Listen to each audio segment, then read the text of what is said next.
no shame, I lose my voice, screaming at the gods about the bad we've done. Merle said, Mama tried, but the prison still won. Your transgressions are mine as well. Anger grows in bones you could not tell. I'll find comfort and hope in you. Lord, forgive us, my boys and men. We're having an all-night revival. Some call the women and some will steal the Bible. For the sake of my survival, baptize me in a bottle of beans for Johnny on the Bible.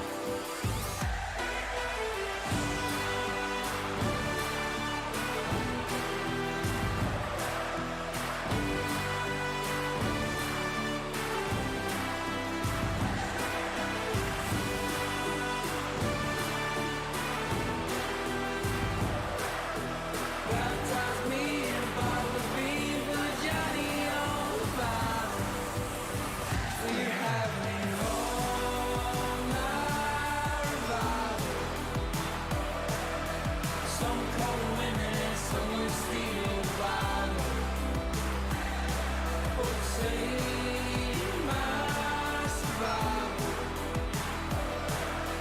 baptize me in a bottle of beans for Johnny on the Bible.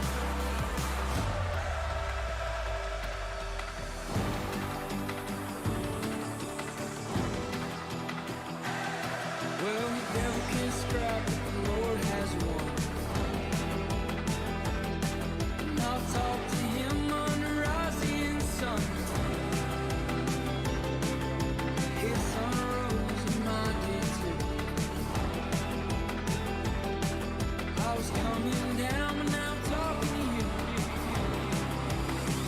We're having an all-night revival. Some call the women and some will steal the Bible.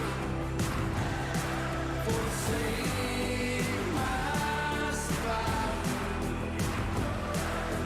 baptize me in a bottle of beans for Johnny on the Bible. We're having an all-night revival. Some call the women and some will steal the Bible. For the sake of my survival, baptize me in a bottle of beans for Johnny on the Bible.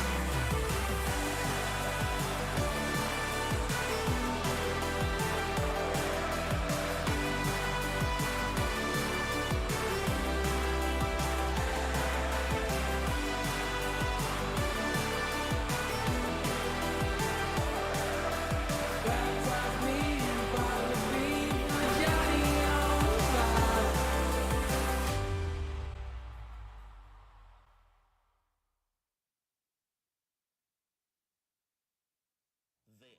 This is a special presentation of Victoria Generals Baseball.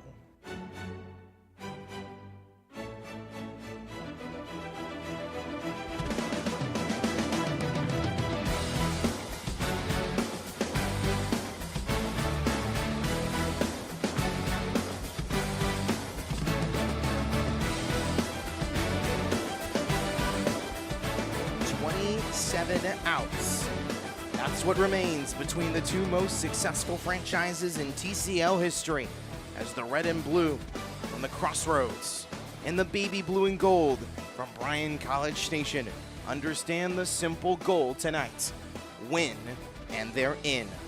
As tonight the Texas Division decides its first ever division champion in this new 6-team era of the Texas Collegiate League, and the red-hot Acadiana King Cutters discover who they need to pack their bags for this coming Saturday for the Gerald W. Haddock Trophy. And with that, we welcome you back to the banks of the Guadalupe River, for Game 3 of the 2024 Texas Collegiate League postseason Texas semifinal between the number 2 seed and 23 and 21 Brazos Valley Bombers and the number 1 seed 35 and 12 Victoria Generals. Hello everyone and welcome back here in the party box, here from the glorious view here at Riverside Stadium on this hot first day of August 2024. My name is Max Cepeda, coming to you of course from the party box, and more importantly, this previous 2 games of this best of 3 series has proven night after night why this rivalry is truly the greatest that we have seen in TCL history. A combined 9 TCL championships, and the vigor, the hatred, the almost selfishness that has been in each of these 2 clubhouses to want to beat the other club has been very, very much known, both on the field, off the field, physically, in person,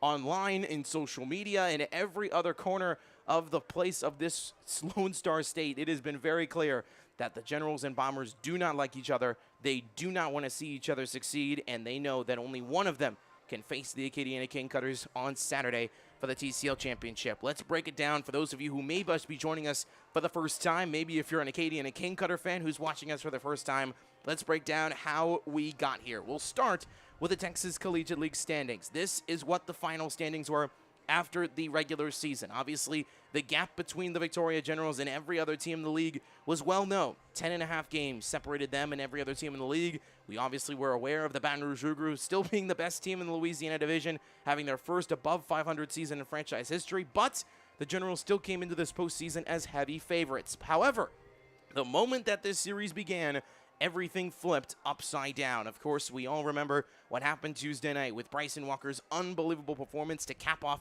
his record-setting 81 strikeout season as maybe the greatest single-season pitcher we have seen in Texas Collegiate League history, as the Bombers were able to outlast Victoria in a 1-0 10-inning walk-off fashion. Xavier Moore, of course, Victoria's assistant coach and first base coach, ejected from the game due to arguing with the first base umpire over calls. And now tonight, obviously going to be a very interesting situation after what happened a night ago with the Generals outlasting Brazos Valley on offense, exploding on the offensive end like they have really all season here in this ballpark. A 12-7 victory. Brazos Valley having the benefit of Drew Collins going 2 for 3 with 2 extra base knocks, including a double and triple. But Braylon Owens, a solid 4-inning start from the defending TCL pitcher of the year from a summer ago, going 4 strong innings with 8 strikeouts, and then the 12 runs produced by the Red and Blue were capped off by that incredible inside the park 3-run home run by former San Jack Raven and newly committed University of Houston Cougar Charlie Broussard III, able to come through in the biggest moment possible to expand what was then a 4-1 lead to a 7-1 lead. And obviously the following runs for Victoria would prove to be the winning ones in Game 2 and result us into even having this game tonight. Obviously, there is a whole lot of situations and discussions about how this series is going to break down. Of course, that is the ultimate prize. The ultimate goal is to face head coach Darian Dukes, Ashton Quiller, Bryce Calloway, and the Acadiana King Cutters on Saturday night. It will be at 7:05 and on TCL TV. Either it will be here in Victoria with myself here in the broadcast booth being your guide for the TCL Championship for the 2nd consecutive season, or it will be our good friends Brennan Paul and Nick Savage who will have the call for you in Bryan College Station, as the Bombers will try to, as we mentioned last night, try to make a 9th TCL championship game in the last 13 years. While for Victoria, it will be their 3rd TCL title game in the last 4 seasons. But as we mentioned last night, things have not gone the way of the Victoria Generals when it comes to these winner-take-all postseason games. You obviously see the Generals' postseason history. We mentioned this last night, since 2011. The years in blue are years that they made at least the semifinals. The years in red are years the Generals made the championship game. And the 1 year in purple, 2018, was of course their last TCL championship nearly 6 years ago. And obviously a whole lot has happened. You can see a lot of Maroon C's on this list. You see a lot of B fighter pilots on this list. And of course, last year falling in this very game, the Victoria Generals falling in this very game, the semifinal Game 3 against Seguin. 6-2 was the final score in that one. And Michael Oro said following that game that he believed that that was the team that he believed was most destined to win a championship. And now 365 days later, he says the exact same thing about this year's team. So it will be very interesting to see if Michael Oros, with all of the words and all of the promises that he's made since mid-May, since my very interview with him back in mid-May, we'll see if those promises are very much fulfilled with a victory tonight and a trip to the TCL Championship game and overcoming a 1-0 series deficit. Let's take a look at tonight's starting pitchers. And of course, our men on the bump, presented by Texas Roadhouse. Connor Kelly of the UTSA Roadrunners will be on the mound for your Victoria Generals, one of the stalwarts in Michael Oroz's rotation. 4-0 with a 3.37 ERA and 37 1/3 innings pitched, 32 hits, 27 walks, and 42 punch-outs.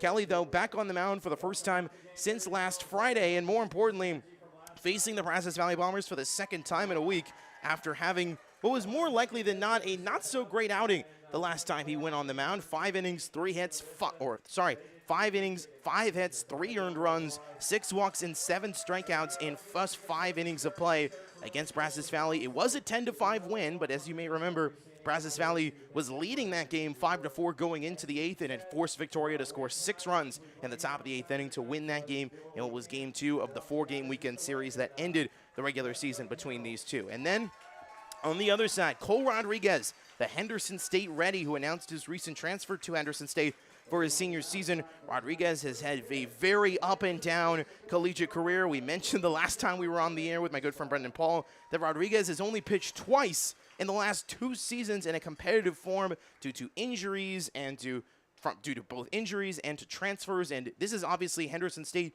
Rodriguez's 4th different school that he's now committed to in his collegiate career. In just 2 appearances, though, in this Texas Collegiate League summer, 5 2/3 innings, 3 hits, 1 earned run, 3 walks, and 4 strikeouts. Last time he did face Victoria, you may remember, was last Saturday here at Riverside Stadium through a fairly competitive game. 3 2/3 innings, 1 earned run, 3 hits, 3 walks, and 2 strikeouts in 18 batters faced. And obviously, you may remember last Saturday night, the last walk-off for the Victoria Generals being, of course, led by Mario Mendoza Jr., who hit the walk-off RBI single into left center field after Brazos Valley came into the bottom of the 9th, leading 4-1. And, of course, they lost that contest 5-4 with your Generals in front. So, obviously, a whole lot to break down tonight. We're going to get to as much of it as possible. This is, of course, as we mentioned last night before we signed off, the current TCL official bracket. The Bombers and Generals know the goal. Win, and they have a date with the King Cutters to obviously have an opportunity to clip their hands on the Gerald W. Haddock Trophy and win the Texas Collegiate League. Of course, Lake Charles, their season coming to an end a night ago after what was a valiant franchise beginning campaign. And really, for their inaugural team, they have now set themselves up, I believe, for success in the future and really have made this now 6-team, 2-division league very much look like it's worked, and it's even formatted now with this new postseason format or adjusted postseason format from last season. But that will do it for us here in this pregame show. We're going to take a quick break, and we'll obviously have starting lineups in first pitch. Not a whole lot of changes for starting lineups on both sides. An interesting defensive change, though, for Brazos Valley we'll talk about on the other side. But when we get back, we'll have starting lineups and first pitch for Game 3 of the 2024 Texas Collegiate League postseason's Texas Semifinal. The winner, a date with the maroon and white of the Acadiana King Cutters on Saturday night. Who will get the crown of the Texas Division Championship? We'll find out on the other side. First pitch from Riverside Stadium when we come back exclusively here on TCL TV.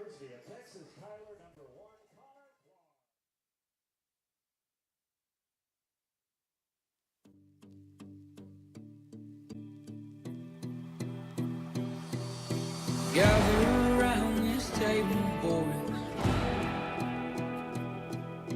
Bring no shame, I'll lose my voice. Screaming at the gods about the bad we've done.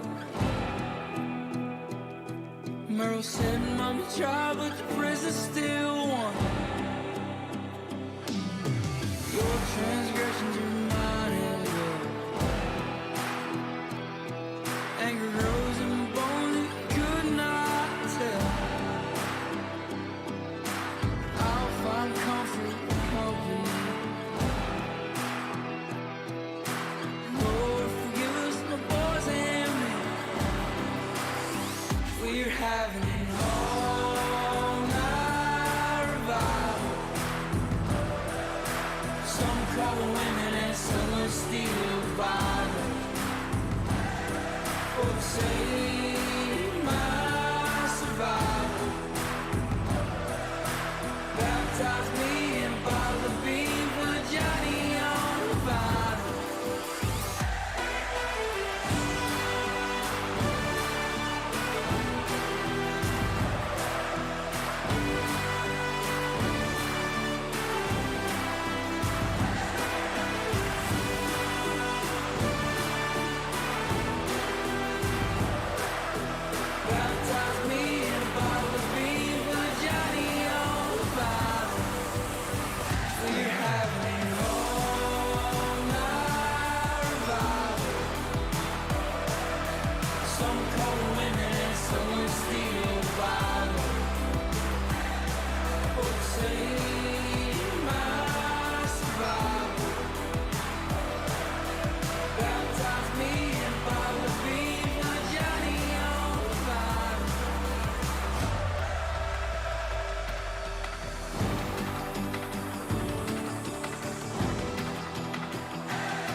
Devil can scrap, but the Lord has won. And I'll talk to him under rising sun. His sun rose in my day too. I was coming down, but now I'm talking to you. We're having it all night revival. Some call women, some will steal the Bible. For the sake of my survival. Baptize me in the bottle of beer for Johnny on the fire. We're having it all night revival. Some call women, some will steal the Bible. For the sake of my survival. Baptize me in the bottle of beer for Johnny on the fire.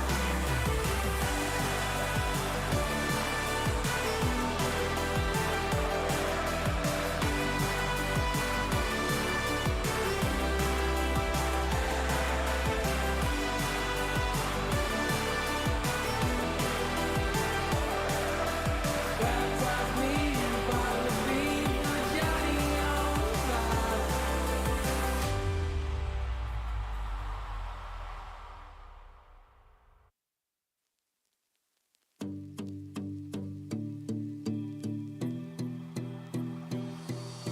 Gather around this table, boys. Bring no shame, I'll lose my voice. Screaming at the gods about the bad we've done. We are back here on the banks of the Guadalupe River as Zach Bryan leads us in to Game 3 of the 2023, or 2024, I should say, Texas Collegiate League Texas Semifinal. With your Victoria Generals and the Brazos Valley Bombers fighting for a date with the Acadian and King Cutters on Saturday night for a date with the Gerald W. Haddock Trophy on the line, as the winner of this wins the first ever Texas Division Championship in this new 6-team 2-division era. We'll take a look now at the starting lineup for Mark Whitehead's Brazos Valley Bombers. Not a whole lot of changes, some big defensive changes tonight. Drew Collins, after the mistake in center field leading to the inside the park home run, moving from center field to left. That moves Jarrett Curtis from right field to center, and from the 9-hole to the 5-hole tonight. And Bryce Grzaffi, mostly a catcher, or mostly a shortstop, I should say, for the blue and gold, now going to be behind the plate tonight catching. He is a natural-born catcher both in high school and in his freshman season at Southeast Louisiana. Will be interesting to see how much developed is Grzaffi for this high-pressured situation tonight. Cole LeClaire and Jackson Digg both get re-entered in the lineup as well. And Blake Selke, who relief pitched last night, the two-way player, no surprise, back into the starting lineup tonight at first base with Rodriguez on the mound. And then for your Victoria Generals, led by Michael Loros, no changes except for one.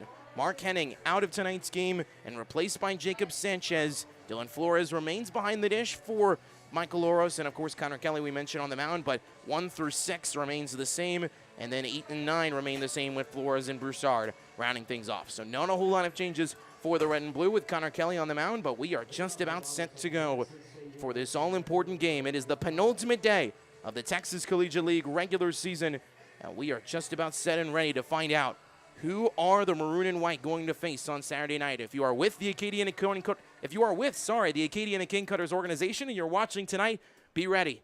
You have not seen a series quite like this because it is about to get started. Drew Collins is in the box. Connor Kelly's on the right side of the rubber. And the first pitch of Game 3 of the Texas semifinals is on the inside corner for strike one. We're underway. First pitch at 7:11 local time. 89 degrees, feels like 92 with 71% humidity here in the Crossroads. 0-1. Inside corner, strike two. Kelly, as we mentioned, giving up 3 earned runs the last time he faced this Bomber squad last Friday at Edible Field. Looking for a much better solution tonight in this all-important Game 3. 0-2. Swing and a miss, strike 3. 3 pitches, 3 strikes. We're underway here in game number 3. What a start for Connor Kelly. Retiring Drew Collins, who had an unreal night on the offensive side a night ago. Going a 2 for 3 with a double and triple, including driving in 2 runs on that triple back in the 5th inning, which made it what was then a 7-1 game to a 7-3 game. Obviously 12-7 the final last night in game 2. Brock DeYoung now stepping in. First pitch he sees is upstairs for ball 1. DeYoung, he mentioned last night, one of the best second half signings made by any manager across this league, as the 1-0 is popped up into shallow center. Going after it is Connor Clark. He sits underneath it with the sun in his eyes, and it is 2 quick outs here, top 1. And now the UH Cougar Tristan Russell, who found out earlier today that he's got a new teammate in Troy Broussard, who sits in left field for Victoria. The Houston Cougar will now step in. The Cyprus native, who went 0 for 3 with a walk-in strikeout in game 1, 2 for 5 with an RBI and stolen base, and a strikeout a night ago. Shows bunt, lays it down. It's in fair territory, and Russell, more likely than not, no, it will be ruled foul last minute. Russell thought he had an opportunity to get one, but he will not get so. Umpiring crew tonight led by Sergio Bolazzi. Bolazzi leading 7 different umpiring crews over the course of this Victoria General summer, and now will be leading the 3-man umpiring crew tonight for tonight's contest. It's the first time Bolazzi has managed a game here in Victoria, at least when it comes to crew chiefing, since the late weeks of June. And he's leading a 2-man umpiring crew. If you don't know, in the TCL postseason, it's a 3-man umpiring crew with umpires at first and third instead of the normal 2-man umpiring crew, 1 behind the plate and 1 at second. Bolazzi behind the dish with Russell awaiting an 0-1 count here from Kelly. And that one's inside, nearly hits him. It's a ball and a strike. Russell did not play this past freshman season, redshirted. Was the 8th-ranked shortstop in the state of Texas coming out of high school. It led Cypress Woods to a runner-up finish in the 2023 UIL 6A state championship. 1-1. Inside corner, strike 2. Kelly looking for a 1-2-3 first inning. Braylon Owens, as we mentioned, with a great start, 4 innings, a 1 earned run and 8 strikeouts a night ago. Kelly looking to do a similar performance tonight and hold this Bombers offense, which has been up and down all summer, quiet on this all-important night. 1-2. Outside and low, Dylan Flores stays in front of it. It's even 2-2. Russell, the son of Tyler and Silky Russell, has one sister, Hannah. His uncle, Tim Russell, played football at the University of Arizona from 1988 to 1991. 2-2. Swing and a foul ball chopped to the first base side. It is 2 balls and 2 strikes, or it still remains 2-2 here to Tristan.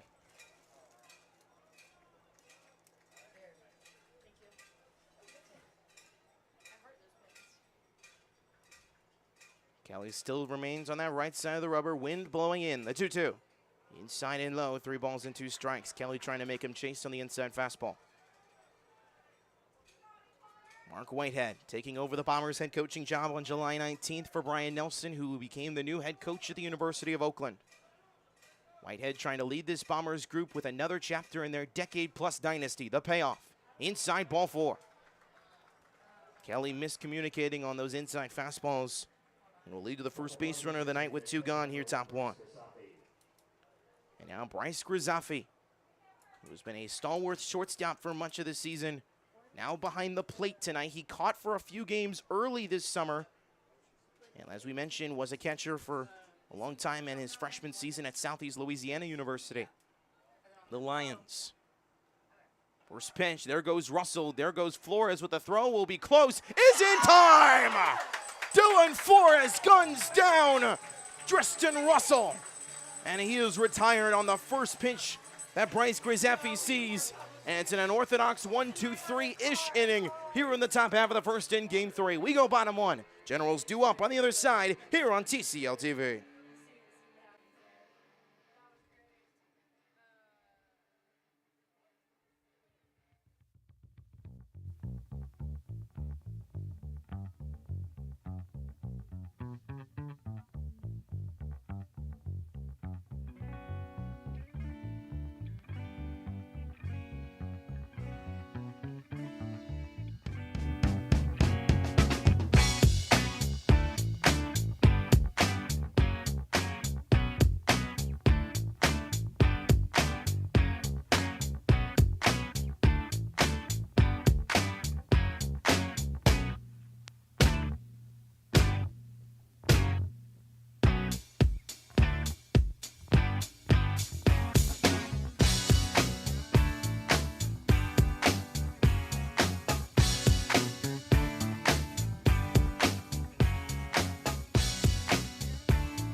here on the banks of the Guadalupe River. A sold-out crowd here at Riverside Stadium. It's a free ticket night here at Riverside Stadium, presented by our friends at Invista.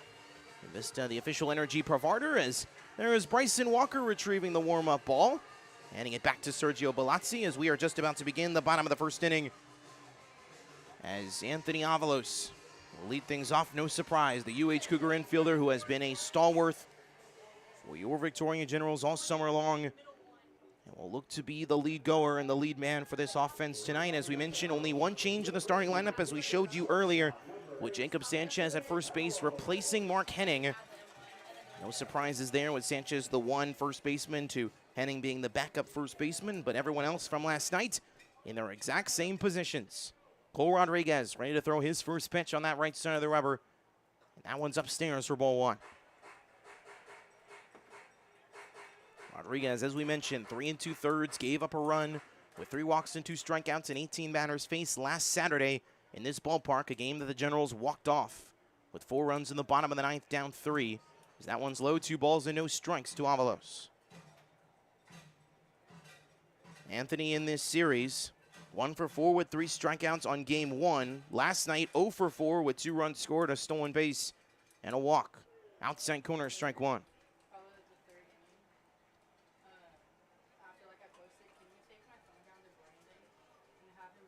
Wind's not much of a factor tonight as it was a night ago. Much softer, at least. But the wind still blowing in from right field as Avalos will foul this one down the right field line, and it's 2 balls and 2 strikes.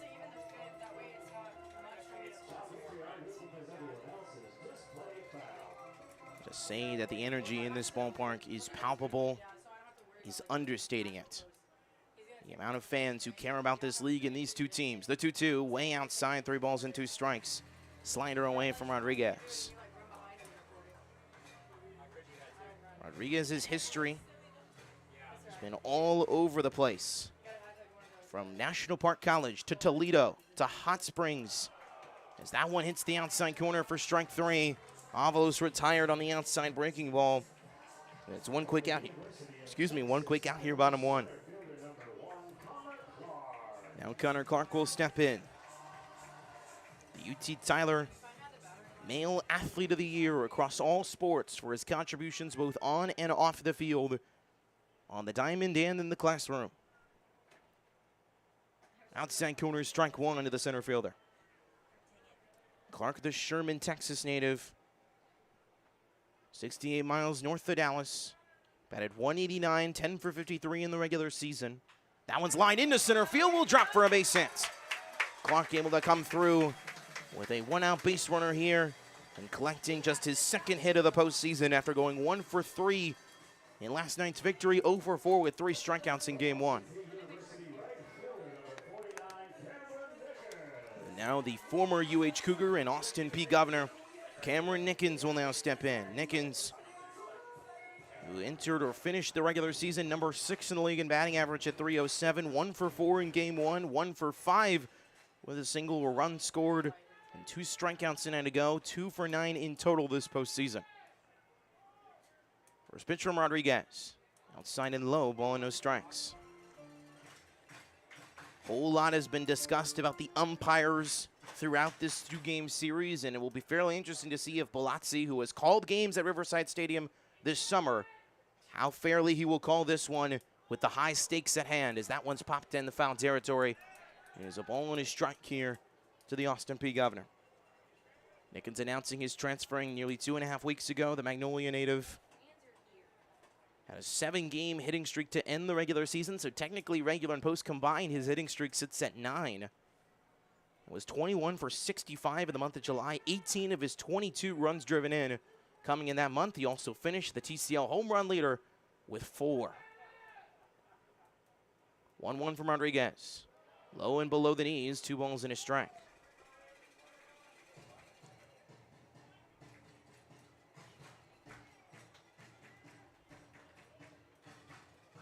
Nearing 13 pitches already is Rodriguez, which is the entire total that Connor Kelly had in that first inning. High fly ball to right. Going after it is Jackson Daig. He's underneath it. He's still going back. With the sun in his eyes, he'll make the catch a couple of steps in front of the right field wall, but Connor Clark will tag and advance 90 feet, and that's out number 2. So So not often will you see a tagging from first base, but it's a sacrifice for Cameron Nickens regardless, with the towering fly ball to right on the inside fastball, but it's out number 2. And now with Clark in scoring position, here comes Travis Bragg. A TCL MVP frontrunner is Bragg, the San Leon native, committed to Texas State, formerly of Vernon College, the sophomore at 5'11", 200. A 2-time TCL Player of the Week in the week of June 11th and the week of July 16th. 1 for 4 in Game 1, 2 for 4 with 2 RBIs and 2 runs scored in Game 2. First pitch outside and low, ball and no strikes. Rodriguez trying to test these Generals hitters early with the maybe 6'6" curveball or slider that he's trying to hit the back door on both righties and lefties so far. Bragg, the first lefty he'll face tonight.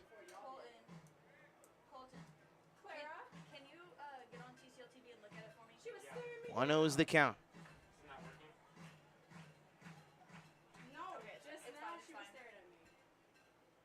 Ball and no strikes here for Travis Bragg, the designated hitter. That one's a line drive into left center. Will drop for a base hit. Given the green light is Connor Clark. He's coming home. Bragg heading to second. It's a 1-0 Generals lead in Game 3. Travis Bragg choo-choo chugging along as he wins into second base. It's his 3rd run batted in the last 2 games. And the potential MVP coming through here in the first. It is 1-0 to the VIC. Clark immediately being given the green light, and Drew Collins, who had trouble fielding the ball in center field, having to dive almost in front of that one, slide into the grass, into the left center gap to prevent it from going to the wall. But it will be an RBI double for Bragg. So mentioned his 3rd run driven in the last 2 nights, and now Drew Schmidt will step in. Another UT Tyler Patriot. High fly ball to left center. Going on into Schmidt. He's going back to the track, to the wall. It is off the wall. Bragg will score. Schmidt into second. It's back-to-back RBI doubles. Travis Bragg and Drew Schmidt saying they see the fastball with ease from Rodriguez. And it's coming through here in the first. It's quickly 2-0. 2 RBIs and 2 runs scored on 2 pitches. And Drew Collins given a whole lot of fever already in that left center gap in just the first inning of this one. For Schmidt, it is his 2nd RBI of this series, his 2nd double of the series. And now stepping in is Diego Diaz, the UTSA Roadrunner, hits the outside corner, strike 1.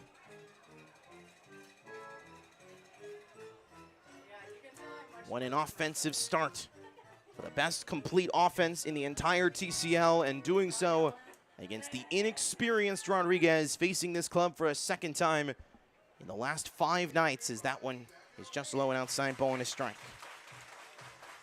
And for Bragg and Schmidt, 2 X factors for Victoria's offense coming into this series, especially a guy like Schmidt, who was a second-half signing. Was an impact player last week, going 7 for his last 22 to end the regular season, and now Diaz is ahead, 2 balls and a strike. Diaz 0 for 6 in this postseason, does have an RBI in an RBI sacrifice effort, has already 2 stolen bases, 1 in each game, has 2 strikeouts, has a run scored from last night in a walk as well. Batted .250 in 17 games to the far Texas native. 2-1. Swinging a foul ball down the left field line, 2-2. Diaz, however, in the 4-game series to end the regular season against Brazos Valley, was 8 for 17 with 5 runs scored, a double, triple, an RBI, 4 walks, and 4 stolen bases. 4 of his 11 of the summer coming in last weekend's series. Already 2 here in the postseason. 2-2. Outside as the fastball doesn't go far in, as Rodriguez, who's trying to hit the back door, has already let 2 balls hit across the plate, and it's resulted in the game's first 2 runs. Nearly 20 pitches in this first inning. Pitch number 19 here from Rodriguez. Foul down the left field line. Russell going after it, the 3rd baseman, but he'll let it fly just beyond the Generals bullpen down the left field line. Remains a payoff pitch. Riverside Stadium already in joyous mode with the home side up by 2. Diego Diaz looking to add more. After 12 runs were put on the board by the red and blue a night ago, the payoff. Swing and a foul chip. Down to that right side backstop, and the payoff pitch remains here.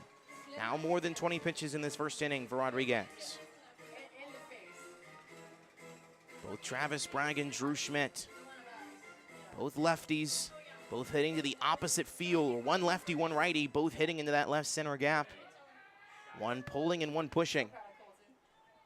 The 3-2. Swing and a miss, strike three, foul tipped into the glove. Rodriguez ends the inning, but 2 runs come across the score on back-to-back RBI doubles from Travis Bragg and Drew Schmidt. We head to the second. The red and blue in front early, 2-0. As we head to the second here on TCL TV, Game 3 of the Texas semifinal.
I got no rules, I count 'em.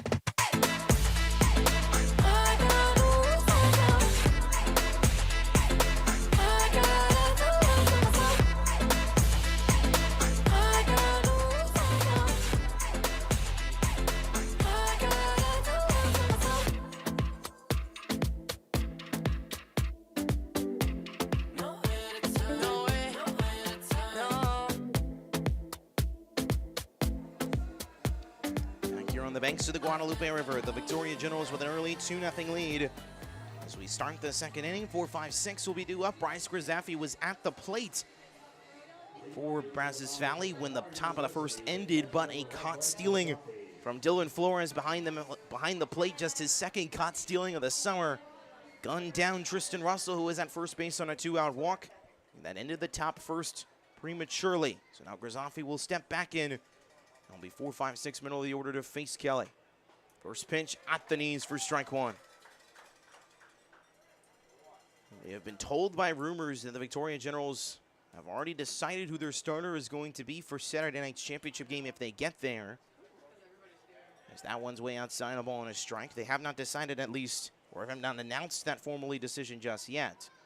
So for those watching of the Acadiana Canecutters organization, that is news we cannot bring forth to you, as it is a 1-1 even count here for Grizzaffi. Here it comes. Outside and low, 2 balls and a strike. Leading game 3. 2-1's way outside, 3 balls and a strike. Kelly, similar to what he's done all summer, has been very much trying to work on his breaking ball command. Is trying to have right-handed hitters chase that slider. And so far, it's been very hit and miss. That one hits the top of the zone for strike 2. Could have been ball 4, but Sergio Belazzi says no thank you. And Grizzaffi will have to step back in and face a payoff pitch. Well into the batter's box is the left-hander. The payoff. Line drive down the left field line, and it goes foul into the corner. There remains a payoff pitch here for Grizzaffi.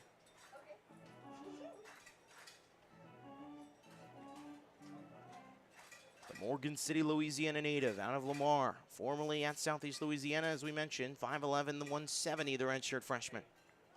Payoff. Swing and a foul ball into the ground. Will have to be thrown to first for strike 3, and it is. 2 strikeouts now for Connor Kelly, and 1 quick out here at tap 2.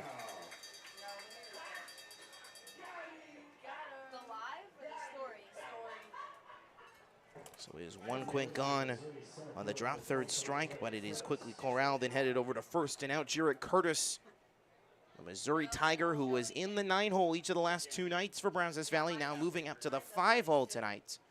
And moving from right field to center in the defensive alignment as he swings and misses at the high fastball for strike 1.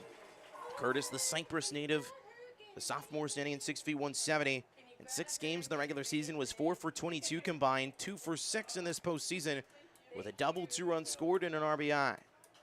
High popped up foul. That RBI coming a night ago, which he also collected a stolen base. Grisafi scoring twice last night.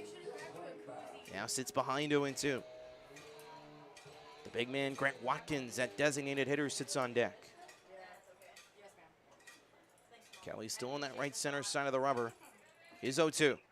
Swing and a miss, strike 3. Back-to-back Ks for Connor Kelly. He's got 3, all of which in the swinging motion, and it's 2 gone. Here, top 2. And now Grant Watkins will step in. As we mentioned, tonight's designated hitter for Brazos Valley. No surprise, he's back in the lineup, bringing his power bat, the Richland, Washington native from the Pacific Northwest. The sophomore 6'1", 220 out of Amarillo College. Inside low for ball 1. Also 2 for 6 in this postseason is Watkins, 1 for 3 with a strikeout in game 1. Last night, 1 for 3 with a walk and 2 strikeouts. Kelly, 265 in 33 games, the batting average. A full summer participant for the blue and gold as that one's outside, 2 balls, no strikes. Was 1 for 7 and 3 strikeouts in the 4-game series against Victoria to end the regular season, but he was 5 for 13 to end the regular season with a double and 2 runs driven in. 2-0. Inside and low, 3 balls, no strikes. Kelly trying to get back to that sweeping slider mentality, now going against the lefty and Watkins. Righty-lefty matchup, favoring the batter. A 3-0. Upstairs, 3-1. No, it will not be called. It will be ball 4. And the second time tonight that Connor Kelly has allowed a 2-out free pass as he lets Watkins walk for free for the second time. Still no base hits allowed by Kelly tonight as Blake Selke now steps in. Selke, the two-way man. So that one is upstairs and inside for a ball. Ball and no strikes. Selke, the Tomball native from Mineral Area College in Park Hill, Missouri, the freshman, 6'1", 220. Had 12 appearances on the mound in the regular season with a 2.79 average, 2.79 ERA, 2.79 ERA, as it is 1-1. In 27 games at the plate, was batted 274 with 20 hits. Was 0 for his last 16 last night. Selke pinch coming in the bullpen as that one's too far inside. A little bit of a close call, 2-1.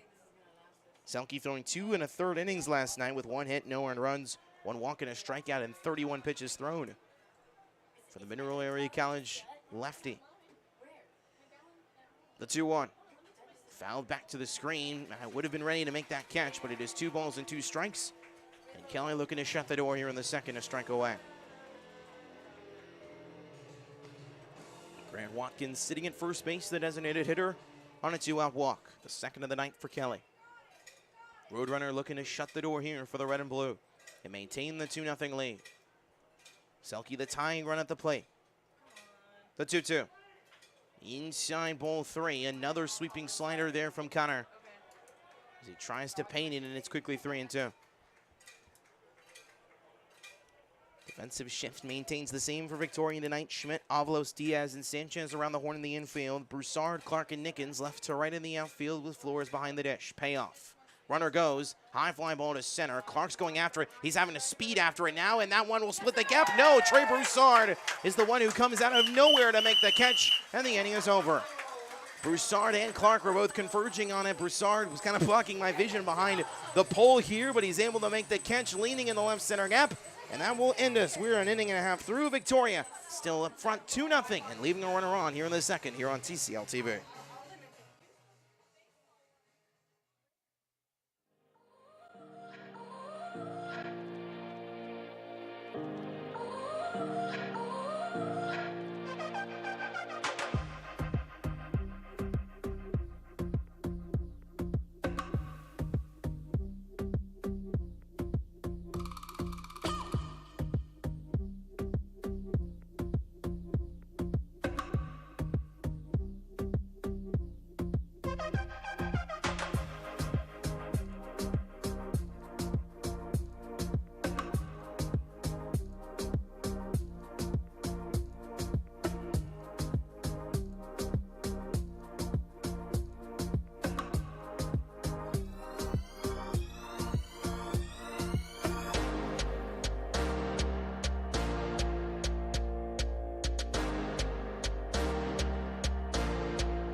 Texas here for the bottom of the second inning.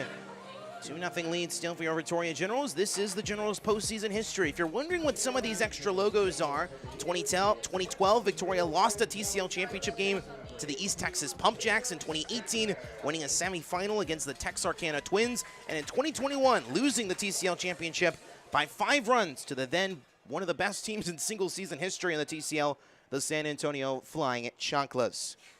Jacob Sanchez will now step in as it's 7, 8, and 9 as that one's fouled down the right field line. And it is 0-1. Of course, the Chanclas, now of course known as the San Antonio Missions, who are the AA affiliate of the San Diego Padres. Sanchez back at first base tonight after having the night off for Game 2, was in the lineup for Game 1 and struggled for much of the night, did Sanchez, including having the defensive miscue as he lines this one in the left for a base hit. And it's a leadoff base runner here for Victoria here, bottom 2. Rodriguez and the fastball over the plate, having struggled with it as a lefty now begins to warm right now in the Brazos Valley pen. Bombers with 5 lefties in their bullpen, which is the most, tied for the most in the TCL with the Baton Rouge Rougarou, who are out of the postseason run, of course. As Dylan Flores will now step in.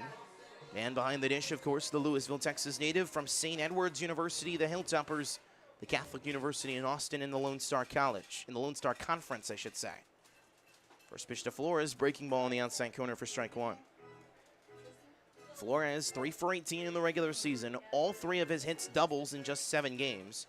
Was 0 for 1 in Game 2 last night with a walk-in strikeout and was pinch hit for in a pinch running situation for Mario Mendoza Jr. in the 3rd last night. As that's a swing and a miss for strike 2, and it is no balls and 2 strikes. Rodriguez looking for a much better second inning after a 2-run first in which he allowed 3 hits, including 2 extra base knocks that drove in both runs. 0-2. On the outside, ball and 2 strikes. Wind starting to pick up here in the Victoria region. We're expecting a scorcher here on Saturday if the Generals are able to pull this off. Would be the case as well in Brazos Valley if the Bombers were able to win and host a championship game at Edible Field on Saturday night. 1-2. Swing and a miss, strike 3. Rodriguez, his 3rd punch out of the night and his 2nd in his last 3 batters faced. It's 1 gone here in the 2nd. And now Trey Broussard, Charlie Broussard III will now step in. Broussard announcing his commitment to the University of Houston today after a season and an incredible one. At San Jack now brings his red-hot bat to a Houston offense that finished last in the Big 12 in batting average as a team, batted just .232 as a team to the Houston Cougars as they finished 7 games under 500 and missed the Big 12 tournament as that one is low. 4-1, it's a wild pitch. Sanchez will advance 90 feet. He thinks about hitting the 3rd, but he'll play conservative and stay in second base. So runner in scoring position on the wild pitch, and Broussard will now have a runner in scoring position situation. Trey, 1 for 4 with a single in Game 1, 2 for 4 last night with a run scored, 2 stolen bases, a walk, and then the 3 RBIs on that 3-run inside the park home run that sparked Victoria's offense. 1-0 is outside, 2 balls, no strikes.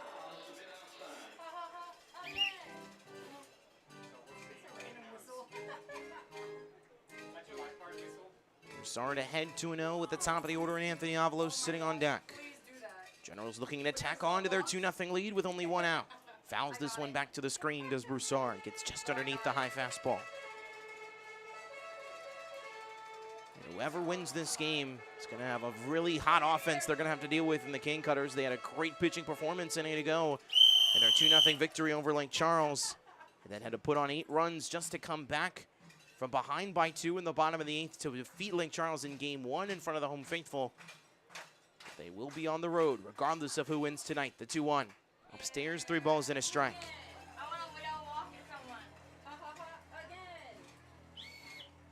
Rodriguez now behind.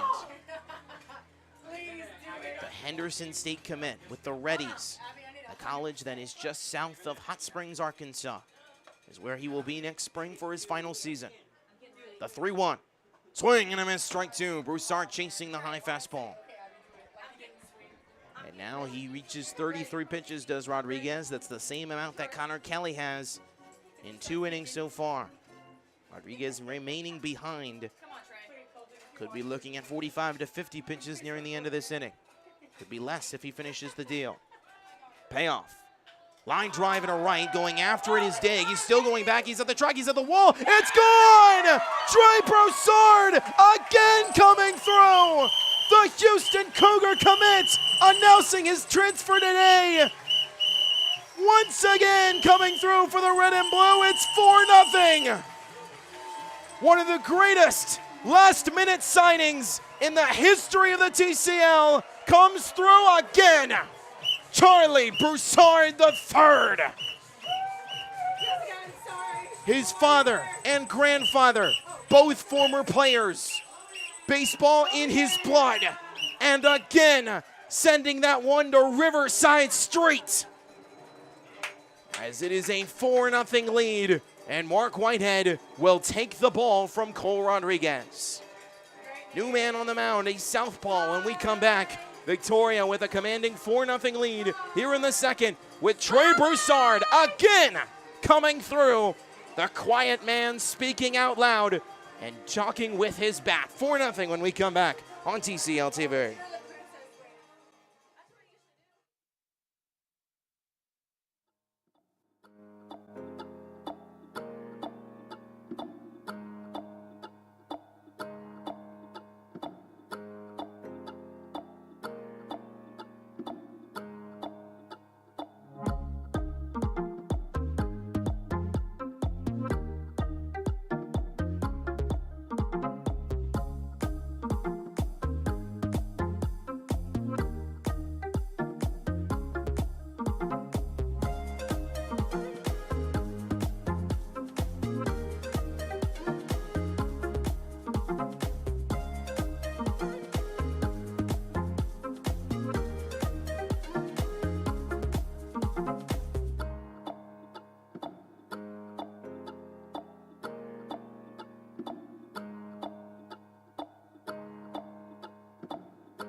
Did you know, presented by Whataburger, the Victoria Generals, prior to this season, never possessed the TCL's postseason #1 seed, granting them home field advantage through the bracket. They're 6-3 since 2011 in the semifinal round, 1-5 in championship games. But even with that history, they are 15-4 in this ballpark. 3 losses in the semifinal round, 1 in the championship round. As we head back here in the bottom of the second inning, Victoria with a 4-0 lead. And a 2-run home run from Trey Broussard, his second consecutive night with a bomb, has now head us to the top of the order and a new man to step on the mound for Brazos Valley. It is John Andres, who will now step in, the freshman out of Rosenberg, the Wharton County Junior College southpaw, as that one hits the outside corner for strike 1 to Anthony Avalos. Avalos 0 for 1 with a strikeout already tonight. Andrews standing at 5'11", 170. As that one's a swing and a miss for strike 2. Andrews, in this summer, 1-1 with a 1.14 ERA and 13 appearances. 15 hits, 15 walks, 28 strikeouts, and 23 2/3 innings of work. As that one's grounded over to the shortstop third base side. As there's Tristan Russell. Long throw to first is not in time. As Russell's able to gun down Avalos with ease, and it's one quick gun. Or 2 now outs here at this bottom of the second inning, I should say. Now Connor Clark with a single and run scored will step in. And my goodness, the story still revolves around Trey Broussard, who has so much baseball history in his family. A great season at San Jacinto Community College as Clark pops this one up into the shallow right field. After it is Brock DeYoung, but with a diving catch. Dan did not make the ball. No, he dropped it. Jackson Digg, the right fielder, dropping the baseball. As he dived, had it more, made a diving effort, but the bases umpire down the right field line saying no, it left Jackson Digg's glove. And it will be a 2-out single as Clark will collect another knock. It is 2 for 2 on the night for him with 2 singles, and certainly not going to be ruled an error because Daig was stretching out for that play, sliding with his knees on the grass, the natural grass in straightaway right field. And Cameron Nickens, who is 0 for 1 with a fly out to deep right, will now step in here to face Andrews. Looks over to first base, does the southpaw, has the advantage as the lefty. And now a late timeout call by Nickens as Andrews throws that one straight into the ground. Last time he faced Brazos Valley was last Saturday in the walk-off game, where he threw 4 1/3 innings of shutout relief, 2 hits, 1 walk, and 6 strikeouts, but was pulled out of the game and replaced by Daniel Dial, who gave up the next 4 runs and won it for Victoria. That one is behind the catcher and Bryce Grazafi, and advancing on the wild pitch is Connor Clark. If you're wondering where the whistle is coming from, that is coming from our great production designer tonight, Abby Didier, a lifelong fan of this franchise, one of the members of our intern crew for our 2nd season, who has been a part of this organization since she was a child. And now in her 2nd season, back in Game 3 of the semifinals, hoping for the red and blue to get past their arch rivals and head to a TCL championship for the 3rd time in 4 seasons. Nickens fouls this one nearly off his ankle. It's a ball and a strike. Cameron, the 6th batter of this bottom of the 2nd. 2 runs in the 1st, 2 runs in the 2nd. On RBI doubles by Travis Bragg and Drew Schmidt, and then a 2-run home run in this inning by Trey Broussard. If you don't know his name already, you better now.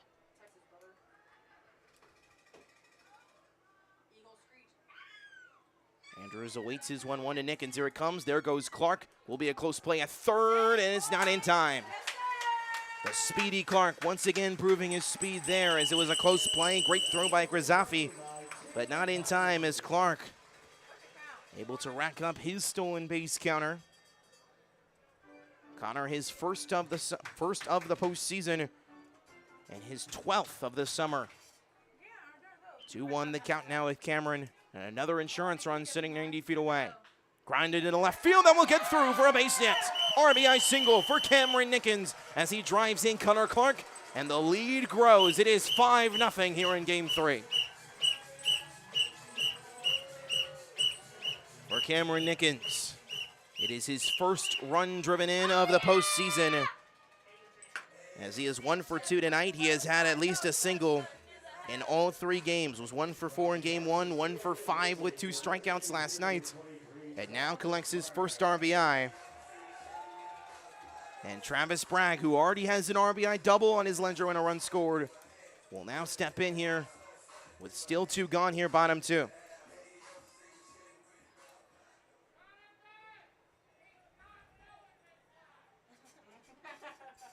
Andrews awaits here on this first pitch as he sits on the left side of the rubber. There goes Nickens. Will be a close play at 2nd, and he is gunned down.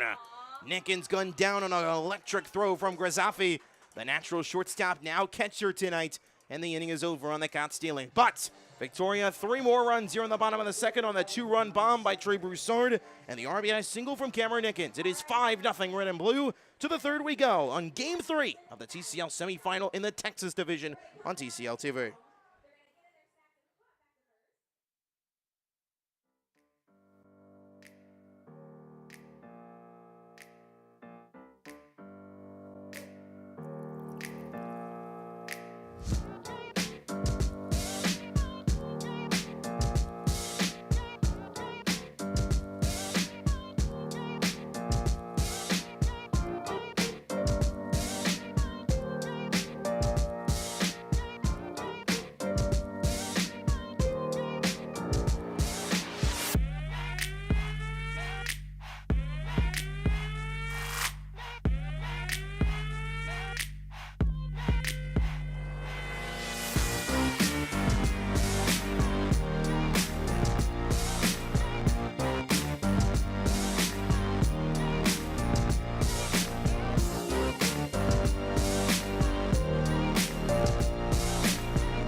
is what they are playing for. The Gerald W. Haddock Trophy, named after the league's first commissioner back in 2005. Will be run by either the Acadiana King Cutters, led by head coach Darian Dukes, or the winner of Game 3, which right now is in the hands of the home side. The Victoria Generals will lead 5-0 as we head to the top of the third inning. Connor Clark, on just 34 pitches through 2 innings, will face 8, 9, and 1, bottom of the order, and then the top part here in this top half of the third with Cole LeClaire, the shortstop, leading things off. That one is a ball to the outside half. LeClaire came in as a pinch runner last night for Brazos Valley, scored in that effort, in a pinch running effort. Would not bat, however, as that one hits the inside corner, hits the outside half again, and is a ball and a strike. LeClaire, the redshirt freshman of Toronto. Paris Junior College is currently where he is, was formerly at St. John's, New York's University. Not NYU, but St. John's. As it is a ball and 2 strikes. LeClaire, the one of just 2 Canadians in the Texas Collegiate League at 6'2", 190.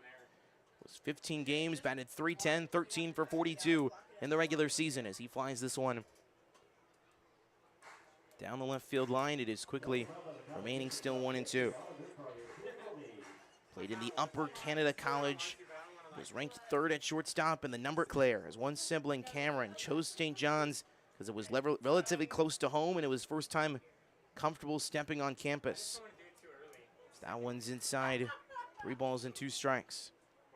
He's currently pursuing a degree in sports management, and another fun fact about LeClaire, he is also a super fan of the NFL's Pittsburgh Steelers.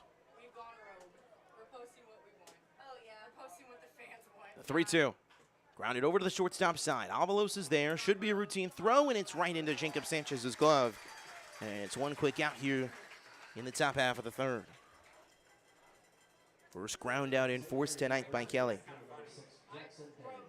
It's now Jackson Daig, who has had to deal with a whole lot of chaos in straightaway right field for much of the night on the defensive side, will now step in for the first time tonight. Daig coming in as a pinch hitter in last night's game, where he was 1 for 1 with a single, as that one hits the inside corner for strike 1. Daig was 0 for 2 with a walk and a strikeout in game 1. Had a .237 batting average in 33 games. Him and his brother Zach both signing with Brazos Valley. Now he's the only bomber remaining of the 2 brothers. It's a ball and a strike now to Daig. The Pinehurst, Texas native, junior, standing at 5'9", 160, formerly at Blinn Community College, now at St. Mary's, another Catholic school at San Antonio. Daig was 4 for 8 in the 4-game regular season series to end the season. So that one's upstairs, 2 balls and a strike from Kelly. Bombers have come back down from larger leads before. They had come back from a 5-run deficit in an inning once against the Seguin Monsters, but that's the largest deficit they've overcome in a single game. That one's upstairs, 2 balls, 3-1 here to Jackson. His other brother, Zach, currently in Galveston College. The 3-1. Upstairs, ball 4. 5-pitch walk allowed to Jackson Daig, and all 3 base runners allowed by Connor Kelly tonight have all come via the free pass. As Drew Collins, the leadoff man, will now step in as we flip the order over for the first time in the blue and gold. Collins 0 for 1 with a strikeout tonight. In total, 2 for 7 to begin this postseason. So that one is a pickoff throw over to first, not in time. Collins, the native of the town of Oregon, Ohio. Yes, a city in Ohio called Oregon.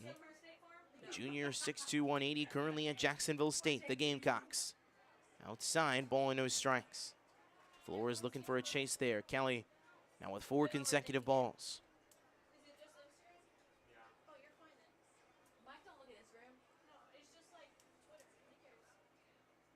Kelly's 1-0, throws over, and now they got Jackson Daig in a pickle. We'll see if Jacob Sanchez wants to throw, and now there will be no one to the first base bag. He's running between first and second. Will be close, and he got him. Diego Diaz applying a late tag as he's able to get Jackson Daig. It appears on that left leg as they were both diving towards the second base bag at the same time. So he is caught in the pickoff effort. It's back and forth. It could be 3-6-5, it appears, if you're scoring at home. But 3-6-5 on the pickoff removes the runner on first base. And the bases are now clean with 2 gone. Remains a ball and no strikes to Drew Collins. Here comes Kelly's 1-0. Line drive to right. Sanchez is there. He will make the grab easily in the first base bag, and the inning is over. 1-2-3, third inning.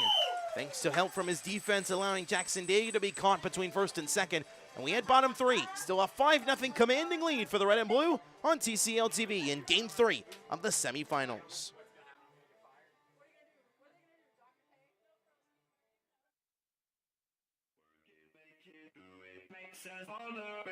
Faster, stronger, work it harder, make it better, do it faster, makes us stronger, more than ever, hour after hour, work is never over, work it harder, make it better, do it faster, makes us stronger, more than ever, hour after hour, work is never over, work it harder, make it better, do it faster, makes us stronger, more than ever, hour after hour, work is never stronger, work it harder, make it better, do it faster, makes us stronger, more than ever, work is never, work it harder, make it better, do it faster, makes us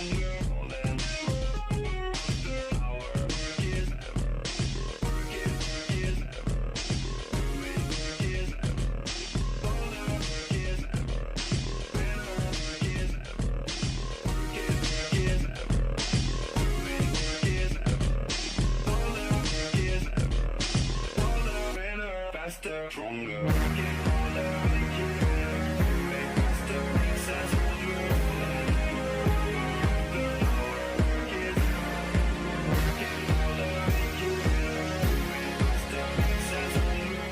Back here on the banks of the Guadalupe River, that is the official bracket as it stands today.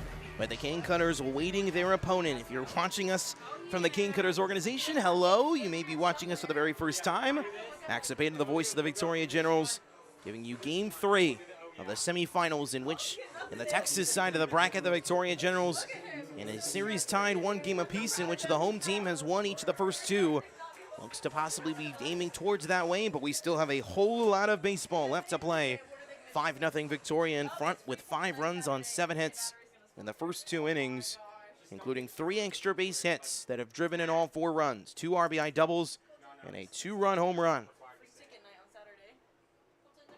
That one is right down Main Street for strike 1 to Travis Bragg. 4-5-6, middle of the order to lead things off. Bragg 1 for 1 already with the RBI double.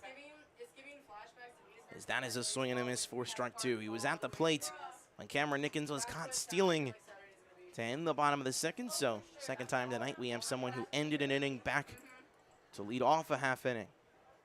So we are moving fairly quickly here on this Thursday night. 0-2. Outside corner, perfect pitch called strike 3.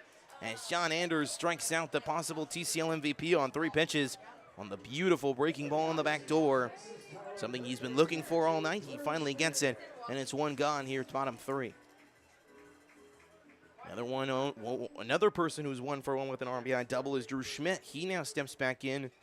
The UT Tyler Patriot, who shows bunt first pitch, and he lays it down foul. Already no balls and a strike. Schmidt, the Louisville, Texas native. Both him and Dylan Flores calling Louisville home. Schmidt, the freshman, 6 foot 185. Played in 33 games with the Patriots and batted .215 in 23 starts. This past spring, he lines this one down the left field line, and that's a fair ball. Schmidt looking for an extra base knock for the second time tonight, and he does just that. What a night already for Drew Schmidt. As after going 2 for 8 with a double and RBI in this postseason, he's 2 for 2 with 2 extra base knocks already tonight. He leads the postseason with 3 doubles. Perfectly placed down that left field line. We've seen so many people in this ballpark hit one just foul in that left field corner, but making Drew Collins having to retrieve it, and he gets the easy 2-bagger for Diego Diaz, who is 0 for 1 with a drop third strike, or foul tipped it into the glove, swinging strike 3. Now facing a different arm on the opposite side throwing hand. First pitch from Andrus. Upstairs, ball one. Diaz, the native of Pharr, Texas, a small town 20 minutes north of the Mexico border, 55 minutes west of Brownsville. 5'9", 170 stands Diaz. 1-0. Outside, no chance to have that breaking ball break the plane. He's behind 2-0. Diaz going to come through once again. He is 0 for 7 to begin this postseason. Already has an RBI and 2 stolen bases. But Diaz has only reached base once. He's reached base twice so far in this postseason, even for that 0 for 7 stretch. And a late timeout call, and again, Andrus throws it straight into the ground. This Riverside Stadium crowd and the tempo of this game has Andrus off his rhythm here. He's an arm at least stretching right now in the Bombers' bullpen. Reminder, Brazos Valley had 4 arms throw in Game 2 a night ago, after only 2 in Game 1. That one's fouled, but that one's in fair territory. Tristan Russell should make the routine play, and he does. But it's a sacrifice for out number 2, is now sitting 90 feet away is Drew Schmidt on the sacrifice ground down from Diaz. Productive at bat to advance the runner, and now Jacob Sanchez will be given the 2-out RBI chance. Sanchez, the San Juan native of UTRGV, with one more season awaiting him, with him and former Victoria General Damian Whitfield going to be teammates together for the Vaqueros in the Southland Conference. Outside corner, strike one. The Southland Conference, you may well know, has schools like Southeast Louisiana, Nicholls State, Stephen F. Austin. UT Tyler is not a part of that conference. They're in the Lone Star Conference, but still the Southland, one of the more prominent ones. McNeese State, member of the Southland. So that one's low. It's a ball and a strike. Sitting 90 feet away is Drew Schmidt after his 1-out double. The 8th hit of the night for Victoria. Jacob Sanchez looking to produce the 9th. And the Red and Blues' 6th run. 1-1. That one's popped up on the right side of the infield. Selke's going after it. He's in foul territory, and he can't find it. Blake Selke losing his cap in the process, as he thought he could make the catch, but he overran the baseball as he lost it in the blue Texas sky, and it remains 1-2 now for Sanchez. He was 0 for 4 with 3 strikeouts in Game 1, had the night off for Game 2, was replaced by Mark Henning, who in his absence went 1 for 3 with an RBI. Sanchez was 3 for 13 with 2 extra base knocks in the weekend series to end the regular season against the Blue and Gold. Looking for more of the same here. 1-2. Ground ball to the right side. There is Brock DeYoung. Will have to make a speedy throw, and he'll just flip it to first to end the inning. So Drew Schmidt left 90 feet away, and it's just the second runner left on base for Victoria. But they are shut out for a first time in a half inning. We're a third of the way through Game 3. Generals still with a commanding 5-0 lead, and Connor Kelly back on the mound for a 4th inning of work on the other side.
here for the top half of the fourth. We are a third of the way through game 3. You see the final standings. The Victoria Generals coming into tonight 10.5 games better than every other team in the league. Of course, the Bombers tied for that second best record at 23-21, but we mentioned throughout the regular season how large the gap was between Victoria and the rest of the league, and they proved it in that final 4-game series to end the regular season. But they're 5-1 against the Bombers in the last 6 games, including undefeated here in this ballpark. They are 22-3 in total this summer here at Riverside Stadium, with a run differential of 205 runs scored to 101 runs allowed. To 101 runs allowed. That is a run differential of 104. As we enter the 4th inning, it will be 2-3-4. Heart of the order for Brazos Valley here due up in the 4th, with the speedy Brock DeYoung, the contact hitter, leading things off as he quickly lines this one right into the glove of Drew Schmidt. Was a dart off the bat. It was a fastball right down Main Street. DeYoung thought he had it all over, but the 5'8", 155 shortstop, 155 second baseman denied by the UT Tyler third baseman, and it's one gone here, top 4. So now the Houston Cougar Tristan Russell stands in. Russell with a walk already tonight, one of 3 victims who have been given a free pass tonight by Connor Kelly. He's walked at least 1 batter in all 3 of his innings of work, but they were the only 3 base runners that the UTSA Roadrunner has allowed. Way outside. Ball and a strike here to Russell. Find it very interesting that Russell's uncle played football at the University of Arizona. I myself go to the rival school of the U of A, Arizona State. We'll be returning to Tempe in just 2 weeks' time. Ball and 2 strikes to Russell. If you want to follow my coverage of Arizona State football throughout the fall, or anything else my needs, you can also follow me on Twitter at max_zippy, Z-I-P-P-Y, or at max.the.zippy on Instagram. 1-2. Way outside, 2 balls and 2 strikes from Russell. Russell posted 35 RBIs as a senior, second most on Cypress Woods. Was also at Germany. Lived in Germany for much of his childhood, was born there, went to the first part of high school there, and then moved to Houston for his final 2 years of high school.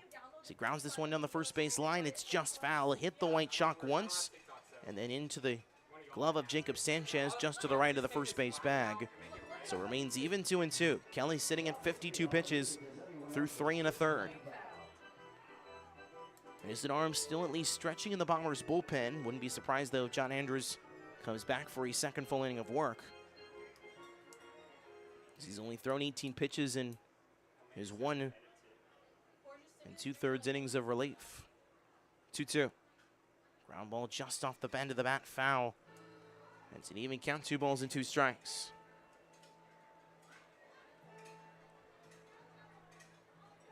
Victoria Generals, who exactly nearly 365 days ago were denied a chance to go to the TCL title game in this very exact game, game 3 of the semifinals, to the eventual champions Seguin River Monsters. Looking to avenge it. 2-2, hints the bottom of the zone, too low. 3 balls and 2 strikes. I want to thank our friends at Invista for making tonight a free ticket night here at the ballpark for this all-important game number 3, and has provided a nearly sold-out crowd once again here on the streets of Riverside, along the banks of the Guadalupe. The payoff, swing and a miss, strike 3. Beautiful breaking ball by Kelly, as Russell was looking for the heat and got the slurve instead. 4 punch-outs now in the night for Connor, and it's 2 gone here in the 4th. Now Bryce Grizzaffi will step in with 2 gone.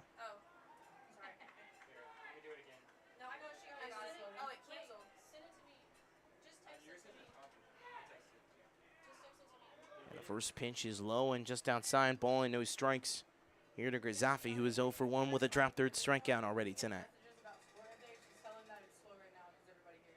Did not play a whole lot at Southeast Louisiana, was originally at catcher, then moved to shortstop while at Lamar. And that one's called on the outside corner, strike 1, 1-1. Grizzaffi at Lamar. Now, that's where he's transferring for his redshirt freshman season in 2025. The 1-1. Grounded over to the shortstop side. Drew Schmidt's there, and he juggles and missteps the baseball. As that's the second time in this series, in the second consecutive game, that Schmidt has mishandled the defensive play, made an error that brought in Brazos Valley's first run of the night last night, and after Kelly was expecting possibly his first 1-2-3 inning of formality of the night, it will not be so. On the first error of the night and the second consecutive night for an error from the UT Tyler third baseman and Schmidt. So the E5 moves Grizafi to first, and now Jarrett Curtis will step in and grounds this one to the second base side. There is Diego Diaz, and he can't pick up the baseball.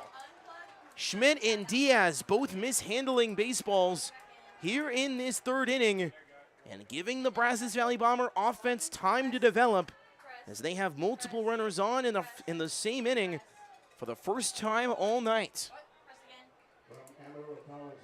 And an opportunity here as it's an E5 and an E4 by Schmidt and Diaz that has Grizafi at second, Curtis at first, and now Grant Watkins, the designated hitter, will step in. What a turn of events here in the fourth. The 60th pitch from Kelly incoming. Check swing, he went around, strike one. It's kind of hard to believe that the 5 base runners tonight for Brazos Valley, 3 walks, and now 2 errors in this inning alone by Schmidt and Diaz. 2 huge second-half signings for Michael Oros. 0-1. Outside breaking ball, strike 2. Kelly looking to put those errors in the back door. Look at them as just mere hiccups. And what he hopes to be is a very long night for him. Looking to shut the door here against the power-hitting Watkins, who's already walked against him tonight. The 0-2. Inside breaking ball in low, ball and 2 strikes.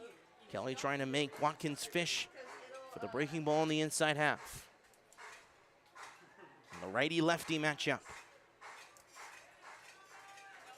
Watkins, the Amarillo College Ram. 2 for 6 in this postseason, with 2 singles. 1-2, and Kelly steps off as he is dodged off by the backstop in Grizafi. Grizafi 10 stolen bases this summer. Meanwhile, Jarrett Curtis has 5. Kelly's 1-2 on that right side of the rubber. Here it comes. High fly ball to right. Going after it is Nickens. He's near the track, he's near the wall, and it is just one hops the wall just to the foul line. It's just to the right. If Watkins put a little bit more oomph into that pitch and maybe swung it a couple of milliseconds late, that ball might be heading for Riverside Street as well. And what could have made this game very interesting, a 2-run game. But it remains 1-2, and the pitch count continues to rise for Kelly.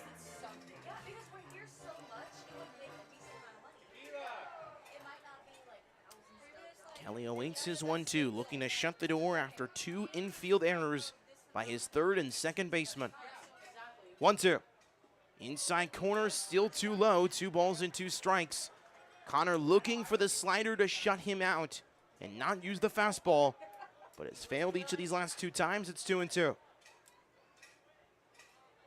What will Connor throw in this highly important at-bat in what could end the 4th inning? 2-2. Inside corner, no call. It's too far inside, and Connor can't believe it.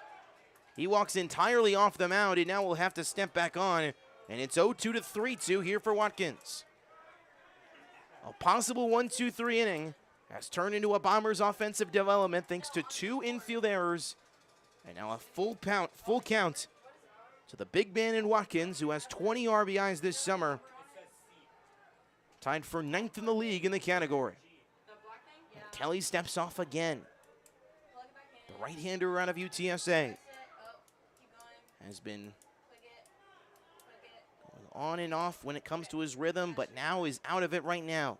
Looking to shut the door in the 4th against Watkins. Payoff again. Runners go. Foul ball.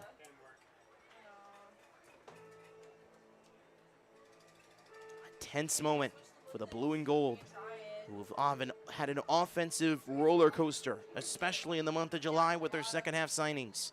And the players that they've lost, like Zach Daig and Chris Benavidez. Looking to have the guys who've stayed come through for head coach Mark Whitehead, who sits at third base. Another payoff from Kelly. Runners go. High pop up in the shallow center field. Clark is there. So is Trey Broussard. Who wants it? Clark says he wants it. He makes the catch and the inning is over. So Connor Kelly talks some words to Grant Watkins as he walks back 90 feet. He gets back to their respective dugouts, and once again, the vitriol hate of this rivalry still very much visible as we head bottom four, with the Generals still in front with a commanding lead. 5-0 to the bottom of the fourth we go on TCL TV.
Says you are watching Victoria Generals Baseball exclusively on TCL TV for Game 3 of the 2024 Texas Semifinal. For the 2024 Texas Collegiate League postseason, that logo on the top right of your screen is the last championship logo the Victoria Generals have ever put up, and that was in 2018, which was their second championship in franchise history, as they sit now 2 wins away from that illustrious goal. As we head to the bottom of the fourth, Brazos Valley still trailing your Generals 5-0. And had a major offensive opportunity in the fourth due to 2 infield errors by Drew Schmidt and Diego Diaz. But a fly out to left center by Grant Watkins ending the issue, but extending Connor Kelly's pitch count about 10 more pitches than he wanted. So we'll see if this impacts how far Connor can go in this game, as John Andrews remains in the game, the southpaw for Brazos Valley, out of Wharton County Junior College, WCJC. And he will face 8-9-1 here, bottom four, as it is quickly a ball into his strikes to Dylan Flores, who tonight is 0-for-1 with a strikeout. One was a swing and a miss, half-hearted swing for strike one. Flores, one of 3 catchers on Michael Oros's roster, alongside Hal Perez, the local product, and Evan Aslaxon, the League City native, and Galveston College Whitecap. 2 balls and a strike. Only 4 members of Michael Oros's bench tonight, and Aslaxon, Perez, Mark Henning, and Mario Mendoza Jr. as that one's outside. 3 balls and a strike to Dylan. Already 22 pitches and 2 1/3 innings of relief work, or now 1 2/3 innings of relief work, I should say, for the southpaw from Wharton. 3-1. Great breaking ball for strike 2, and Andrews, who's that 12-6 curve has been on and off for much of the night, but when it hits, it is nearly unhittable, regardless of the hitter at the plate. Payoff. Another breaking ball, but it's too far low. Andrews trying to get back-to-back breaking balls on Flores, but he wouldn't bite either time, and it leads to a leadoff walk. Flores will head 90 feet, and now here comes, once again, Trey Broussard, who has now had 2 home runs in each of his last 2 games. And now it looks like we'll have a pinch running decision here for Michael Oros again for Dylan Flores. We'll see if it's the same man who comes in, and it is. For the 2nd consecutive night, the A&M Corpus Christi Islander, Mario Mendoza Jr., will replace Dylan Flores here in the fourth. Second consecutive night, the Hilltopper is taken out of the game, and Oros goes from power to speed and replaces it. More likely than not, Mendoza will not be in this game following this inning, and he'll be replaced by either Perez or Aslaxon. More likely than not, Perez, who has been in the last 2 games. Aslaxon has not played in this postseason. But now Trey Broussard will have the benefit of speed on the base paths with nobody out here, bottom 4. Can Trey do it again and amaze this Riverside Stadium faithful like he has each of the last 2 nights and ever since he stepped foot into Riverside Stadium? That one's a pickoff throw. For context, Trey Broussard in this ballpark is a combined 4 for 8 with 5 runs batted in. Or actually, no, we'll quickly do that stat again as I have to add up the stats from the regular season. That's another pickoff throw. In now 6 games here at Riverside Stadium, he is a combined Trey Broussard. Doing the quick math here. He is a combined 9 for 13 with 5 runs scored, 11 RBIs, counting tonight, 11 RBIs, 7 extra base hits, 3 stolen bases. You see the mental math happening in my head right now, but more importantly than that, Trey Broussard has been nearly unbelievable from the moment he's walked into this ballpark, and every time he's played in a home game, he has played well. Only twice has Broussard taken his talents on the road. The 1-0. Inside, 2 balls, no strikes. And Broussard, known for his quiet temperness in the clubhouse, not one of the active ones, known for just being silent, coming to the ballpark, doing his work. And going to bring that mentality to join as teammates now with Anthony Avalos at the University of Houston. 2-0. Swing and a foul tip as Broussard was looking really happy at that slow-moving breaking ball at the top of the zone. But it is 2 balls and a strike. I mentioned Trey, 1 for 3 a night ago with 2 runs scored and an RBI. Tonight, his 2-run home run, highly responsible for this 5-0 lead Victoria has. And looking for more here.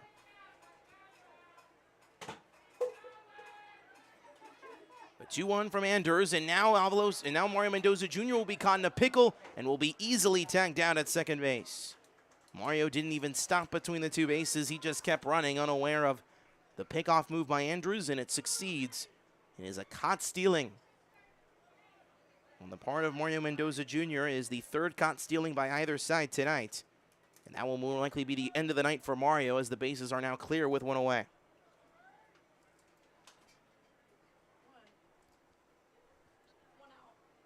2-1s upstairs, 3 balls and a strike.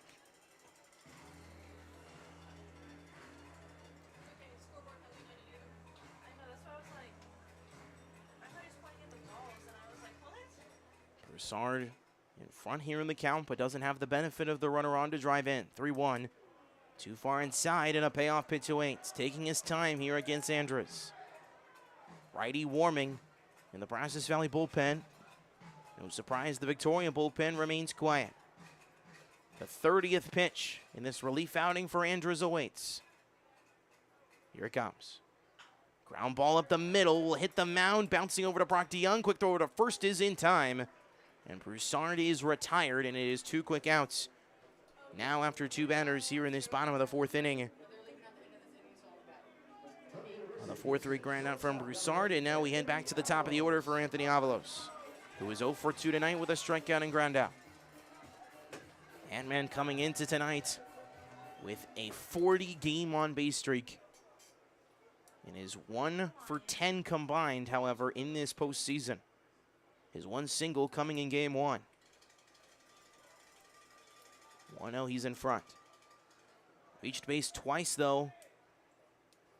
Last night, scored twice on a walk and hit by a pinch.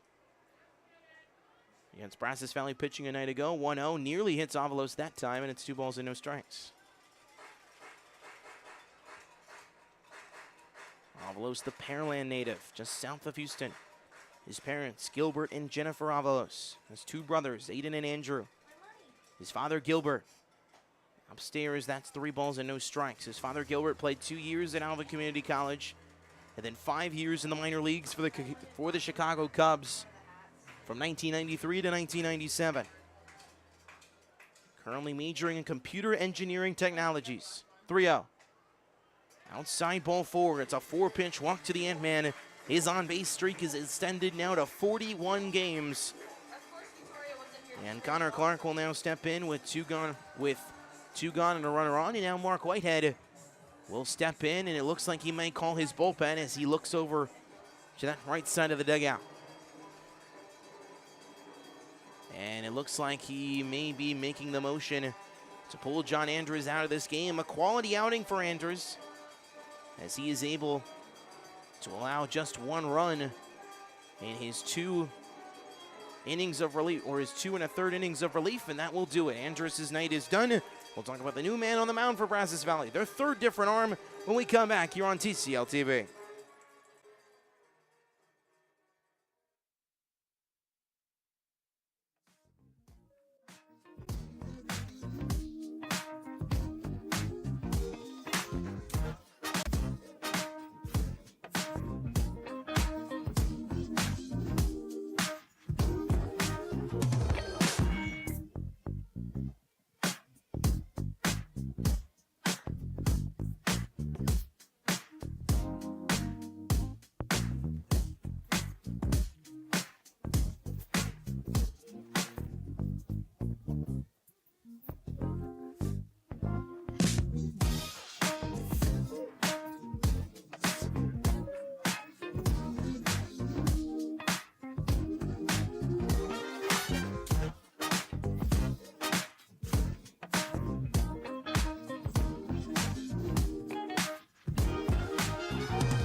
Again, this is our Did You Know, presented by Whataburger. Prior to this season, the Victorian Generals had never possessed the TCL's postseason #1 seed, granting them home field advantage through the full bracket. They're 6-3 since 2011 in the semifinals, 1-5 in championship games, but more importantly, even with all of that history, 15-4 in the postseason are the Victorian Generals since 2011 here at Riverside Stadium. New man on the mound for the Brazos Valley Powers, it is Trenton Barnes, the right-hander out of LaGrange.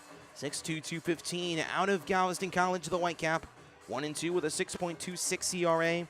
And 8 appearances, does have a start under his belt and does have a save as well. In 23 innings pitched, Barnes 25 hits allowed, 24 walks to just 14 strikeouts. Last time he faced Victoria, had the loss, was responsible for 4 of the 6 earned runs in that top of the 8th inning, where he threw 2 1/3 innings of relief. Gave up 4 earned runs, 3 hits, 2 walks, and a strikeout in just 13 batters faced. And after Barnes' disastrous outing against Victoria, in which he blew a game, now he looks for vengeance in the most important game possible, which is Game 3 of the Texas semifinals. He's faced Victoria twice this season, and he's given up a combined 5 runs in that effort, 4 of which coming in that outing last Friday. And now Connor Clark, who is 2 for 2 with 2 singles, a stolen base, and 2 runs scored, will now step in here with 2 gone, I should say. And Anthony Avalos sitting at first base. First pitch, a swing and a miss for strike 1.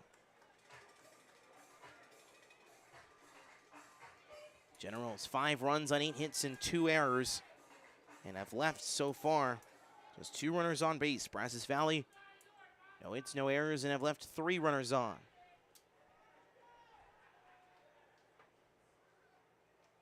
Clark awaits the 0-1, here it comes. There goes Avalos, and dropping the ball is Bryce Grzaffi. And that will be the 3rd stolen base of the, or the 2nd stolen base, I should say, of the postseason for the Ant-Man. He now sits in scoring position in a 1-1 count. He's over there talking. He said he was going to be done by the top of the 1-1. Clark nearly hit. He had to dodge out of the way. He may argue the fact that he was hit with the right hand, and he will. Clark nailed in on that right hand as he was edged there on that right-handed side. And it looks like Mark Whitehead is arguing the hit by pitch call, and he's gonna, looks like may have a conversation here with the first base umpire to determine if that was in fact a hit by pitch. Clark says he was hit on that right hand and was almost kind of jawing in pain as he pulled back and left the batter's box, and now all three umpires will converge following the argument from Mark Whitehead. Whitehead has won at least 2 challenges already in this series. There is no instant replay in the Texas Collegiate League. We surely wish there was. But there is at least a challenge allowed here in this league, and you can at least challenge arguments for the umpires. Fans obviously don't have the benefits of large video boards or us here on the broadcast booth to see what replays would look like. But as we freshen things up for you here on your screen, it looks like there was a hit by pitch, and Sergio Balazzi says no way to Mark Whitehead, and Whitehead will once again try to argue for his case. Whitehead, known for his fiery personality, he's shown it ever since he got the job on July 19th, and will be shoved back to his dugout as it's now runners at first and second on the walk and hit by pitch. The walk by John Andres, and now a hit by pitch on the first batter faced by Trenton Barnes. And it will be 2 runners on now here for Cameron Nickens with 2 gone. Nickens tonight, 1 for 2 with an RBI single back in the second. That drove in Clark. As the first 2 hitters in this lineup at first and second respectively, as that one's low and outside for ball 1 from Barnes. Travis Bragg sits on deck if he reaches. A couple of kids right now throwing in the Victoria Generals bullpen. A little bit of fun out there. Almost thought there was somebody throwing. So that one's fouled back to the screen. It's a ball and a strike.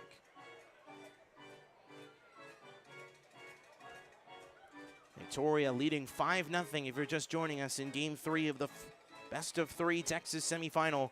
Winner to take on the Acadiana King Cutters Saturday night for the Gerald Haddock Trophy and for the 2024 TCL Championship. Runners go on the 1-1, throw over to third. Would have been in time, but it is a miscommunication on the part of Tristan Russell. He was well going to be out, was Anthony Avalos, if Russell made the catch, but Russell bobbles the ball as that was just below his glove and hit the third base bag.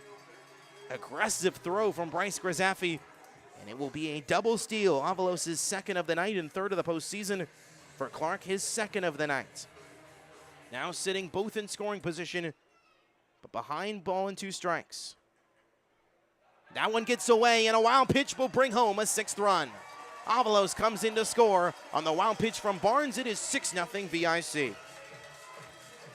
Clark now sitting 90 feet away.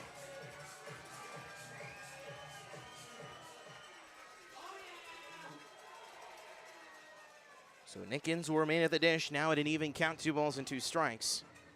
And now just a runner sitting at third base in the form of Clark, as Nickens will look to drive in Clark for a second time tonight. Bubbles fly here throughout the grandstand here at Riverside Stadium. 2-2's lined in the left center, but that will be collected by LeClaire. Long throw over to first is in time, and the inning is over. So the 2 runners in scoring position, 1 scores and 1 is stranded. But it's another insurance run for Connor Kelly in Victoria. It is 6-0. We head to the 5th off of the wild pitch that brings home another insurance run here on TCL TV as we're nearly halfway home.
fifth inning here in Riverside Stadium. The Texas Collegiate League Championship game this Saturday on TCL TV.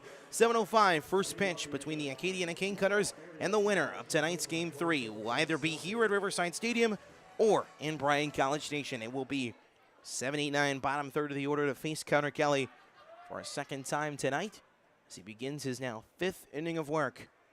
Working on 67 pitches, the right-hander from UTSA. First pitch. Popped up foul by Blake Selke. The two-way player who's been at first base, has been designated hitting, and has been throwing occasionally. He already has a appearance on the mound this postseason coming last night, where he pitched fairly well in 2 1/3 innings of relief, allowing just a base hit and a walk in that effort. 0-1. Outside in low, 2 balls in, or now a ball and a strike here from Kelly. 5 base runners allowed by Connor Kelly tonight on 3 walks and 2 errors committed by his infield. 1-1. Foul back to, once again, just beyond the left field foul line, and it's a ball and 2 strikes.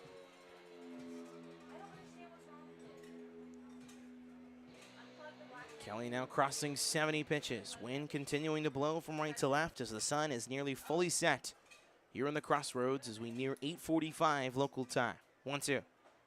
Upstairs, called strike 3. Half-soaking slider that Selke thought was too far upstairs. He argues with Sergio Balazzi, but no feign in that. It is quickly 1 gone here in the 5th. For Connor Kelly, it is punch out number 5.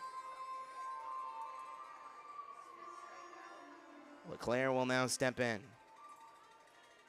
Cole LeClaire at short once again tonight, the speedy contact-based infielder as he fouls this one down the left field line. 0-1. LeClaire 0 for 1 tonight with a ground out to short. The redshirt freshman out of Toronto. As we mentioned, just one of 2 Canadians in the entire Texas Collegiate League in 2024. 0-1. Outside breaking ball called strike 2. And the 0-2 pitch.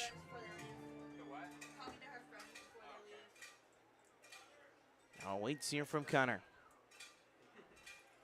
Here it comes to LeClaire. Foul back to the screen. And what a long summer it has been for these 2 sides. 2 teams with the most success, both in the regular season and postseason in TCL history. One team dominating the regular season, that being the Victoria Generals. The other side has been always clutch in this very week, and that is the Brazos Valley Bombers. 0-2. Outside in low. Ball and 2 strikes. No surprises here. Hal Perez, the Camoi Puerto Rican who moved to Victoria for his high school years and now is a UH Victoria Jaguar, now stands in and replaces Mario Mendoza Jr. and replaces Dylan Flores. 1-2.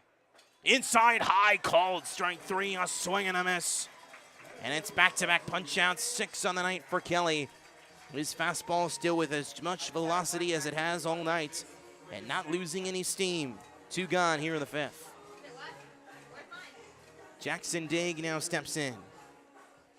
Digg, the 9-hole hitter, already walked tonight and was caught in a pickle between first and second last time he was on base. Great breaking ball for strike 1. That 12-6 curve, getting the right amount of spin and grip. Kelly's been looking for it for much of the night, and he gets it right there to begin his second plate appearance against Digg, the older brother of the 2 Digg brothers. 0-1, swing and a miss, strike 2. Kelly looking to strike at the side in the 5th. Digg 1 for 3 in this postseason with 2 walks and a strikeout. Had a pinch hit single in the 9th a night ago. Trying to keep this 5th inning alive. Kelly looking for another 1-2-3. And he got set. 7 strikeouts, no hits for Connor Kelly. The UTSA Roadrunner giving the Generals his best in Game 3 of the Texas semifinals. We had bottom 5. We're halfway home in Game 3. 6-0. Victoria still in front with a commanding lead on TCL TV.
of Game 3 of the Texas semifinal. Victoria in a front commandingly with a 6-0 lead, 6 runs on 8 hits, 2 errors, and have left 3 runners on. Brazos Valley, no runs on no hits and no errors, and have left just 3 runners on base. They've had just 5 base runners all night, and 3 walks and 2 errors committed by Victoria's infield. With Connor Kelly's stellar, oh my gosh, I'm mixing up my words, 5 innings of no hits and 7 strikeouts. It'll be 4-5-6, middle of the order, to face Trenton Barnes, with a front runner for TCL MVP Travis Bragg stepping in. Bragg tonight 1 for 2 with an RBI double and run scored. Barnes beginning his first full inning of work after collecting the final out of the 4th. Inside corner breaking ball, no call, ball and no strikes.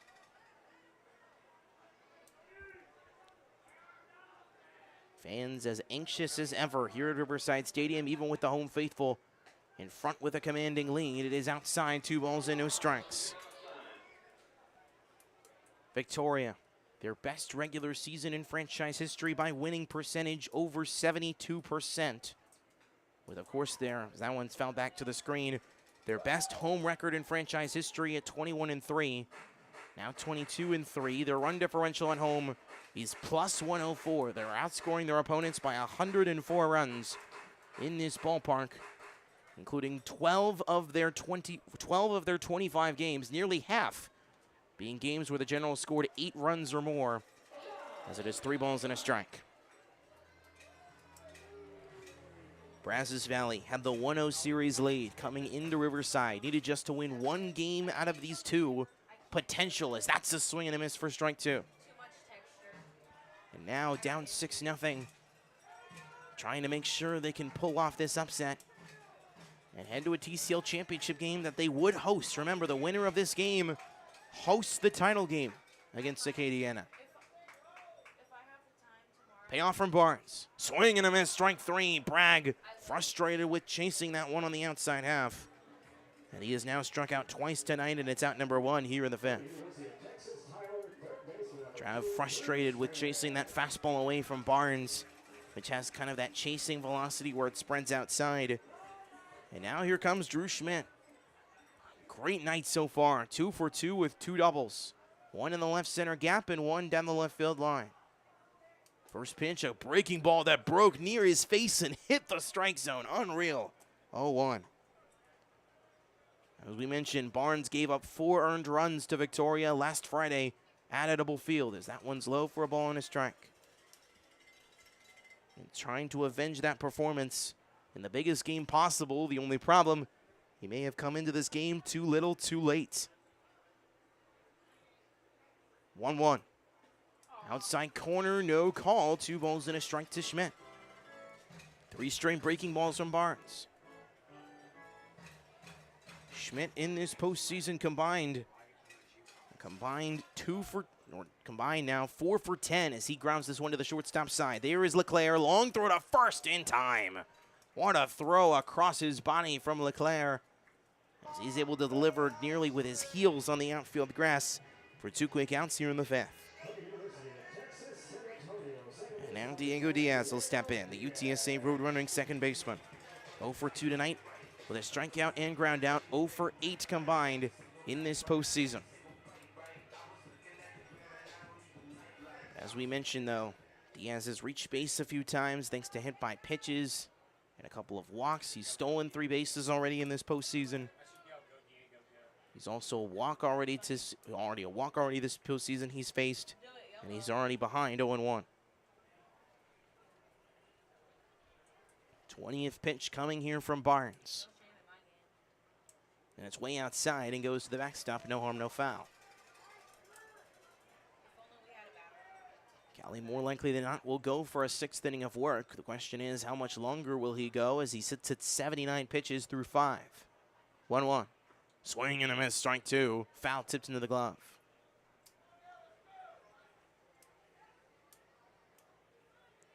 Victoria winning 12-7 to go following a 1-0 thrilling walk-off win for Brazos Valley at Edible Field. Grounded over to the second base side. DeYoung is there, and a 1-2-3 inning, more likely than not, and it is, for Trenton Barnes. He has retired all 4 hitters he has faced, but is allowed a hit by pitch. And we head to the 6th. Kelly, can he continue his brilliant Game 3? We'll find out on the other side for his 6th inning of work when we come back on TCL TV.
Here at Riverside Stadium on the banks of the Guadalupe River, there is the official TCL postseason bracket. Goal is simple: win and you're in the TCL title game, and you host it. If you're the Brazos Valley Bombers or the Victoria Generals, but right now it has been all Victoria Generals as we head to the 6th inning in a 6-0 lead for the red and blue over the baby blue and gold. The top third of the order, though, will face Connor Kelly for a 3rd time. Starting in this inning with Drew Collins leading things off. He's 0 for 2 with a strikeout and ground out to first. Outside corner, no call, ball and no strikes. Bullpen beginning to warm. It appears Ryan Dugas has now started to stretch for Michael Oros. 1-0. Outside corner on the fastball, cold strike 1.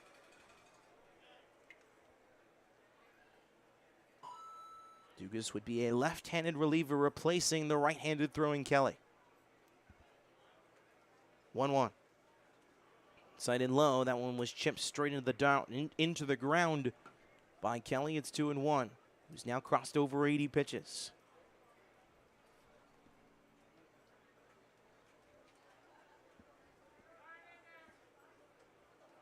Wind much dire and much more softer now as that one's upstairs, 3-1. As we've mentioned, Connor, 5 base runners allowed tonight, 3 walks, and 2 errors committed by his infield back in the 4th. But that is all. 7 punch-outs for Connor tonight. 3-1. High pop-up foul. Going after it is Drew Schmidt. He says he may have it, but it will go just foul. Just beyond him into the grandstands. Down the left field line as it's now a payoff pitch that awaits Collins. UTSA Roadrunner and Kelly, who's been undefeated 4-0 with a 3.3 ERA coming into tonight, and has pitched all of it here on this game, as that is a 4th consecutive punch-out for Connor Kelly. Called strike 3 on the breaking ball. Make it 8 on the night for Connor. And how about this, a 2nd consecutive night where the Victoria Generals starting man has gone at least 8 strikeouts or more. Braylon Owens a night ago, and now Connor tonight. Brock DeYoung will now step in with a flyout and lineout already tonight. Breaking ball inside, no call, ball and no strikes. DeYoung, the Chico Ranch native, near the Katy region, currently at Navarro Junior College, the Bulldogs. Payoff pitch, or 1-0 pitch, is well to the backstop. He's behind 2-0 is Kelly. DeYoung in 8 games, a second half signing for Mark Whitehead, 7 for 26, including 3 for 10 in the Brazos Valley regular season series. As that's a swing and a miss for strike 1. DeYoung swinging at that high fastball. Remember, you have the 6'2" Kelly facing the 5'8", 155 DeYoung. Massive size difference. The 2-1. Swing and a miss, strike 2 on the breaking ball. Kelly looking for a 5th consecutive punch-out and his 9th tonight. as he's about to throw his 90th pitch. 2-2. Outside corner, no call on the outside breaking ball. It's a payoff pitch. Second straight payoff count for Connor. What has turned into a beautiful evening has turned into a beautiful night here in the Crossroads on this first night of August. Payoff again. Swing and a miss, strike three. Foul tipped into the glove. 9 punch-outs for Connor Kelly and 5 in a row. He is on fire. Tristan Russell will now step in, who is 0 for 1 with a strikeout of his own. He's also walked. The only member of the Bombers' order to not receive a strikeout from Kelly is Grant Watkins. Everyone else has received at least one. First pitch, outside corner, breaking ball, strike one. That 12-6 curve has been dialed in each of the last 3 innings for Connor. If you're the Clean Cutters, you might be like, thank goodness we don't have to face him on Saturday. The 0-1. Swing and a miss, strike two. Tristan Russell swinging at high cheese, and this Bombers offense can't see anything Kelly's throwing right now. Looking for a 6th straight punch-out and a 10th tonight. Fans beginning the chant here at Riverside. 0-2 to Russell. Hey, outside, he lays off on the 1-2 slider on the back door. Dugas beginning a soft toss in the bullpen. Could be the final batter Kelly faces tonight. 1-2. Outside corner, called strike three. 6 innings, no hits, 10 strikeouts. And Connor Kelly, the UTSA Roadrunner, struts to the dugout. 6 in a row to possibly end his night of 95-pitch brilliance. We had bottom 6. 6-0 the lead. You're watching Generals Baseball on TCL TV.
To the bottom of the 6th inning, and we haven't really had a no-hitter alert really in the history of this 2024 season, but we may as well have one now. I know as broadcasters, we don't necessarily talk about it until we get to the 7th, but Connor Kelly has put up that kind of a performance as we head to the bottom of the 6th, and there's a 6-0 lead for your Victoria Generals. As we begin the bottom of the 6th inning, it will be 7-8-9, bottom third of the order. Jacob Sanchez, Hal Perez, and Trey Broussard due up to face Trenton Barnes in his 2nd full inning of relief work.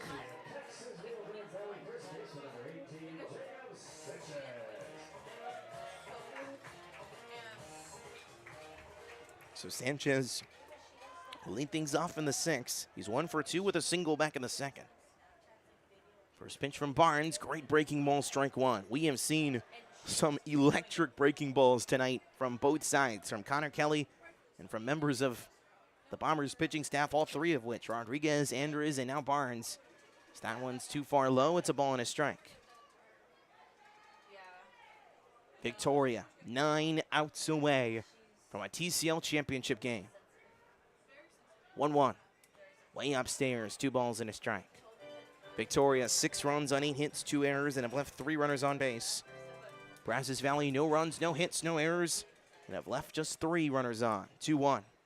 High fly ball to center. Going after it is Curtis. He's still going back. He's to the track. He's to the wall, and it one-hops the center field wall. Sanchez into second. He's given the green light to head to third. He's being told to slide, and he will. A leadoff triple for the UTRGV Vaquero, Jacob Sanchez, here in the 6th. First time all summer, we have seen a ball one-hop the center field wall. It's 405 feet away, but Sanchez nearly conquered the monster in straightaway center. It is the 3rd extra base knock, or the 4th extra base knock tonight for your Victoria Generals, as Sanchez begins with a leadoff triple and gives an RBI chance to Hal Perez. Perez's first RBI chance of the night, or first at-bat of the night,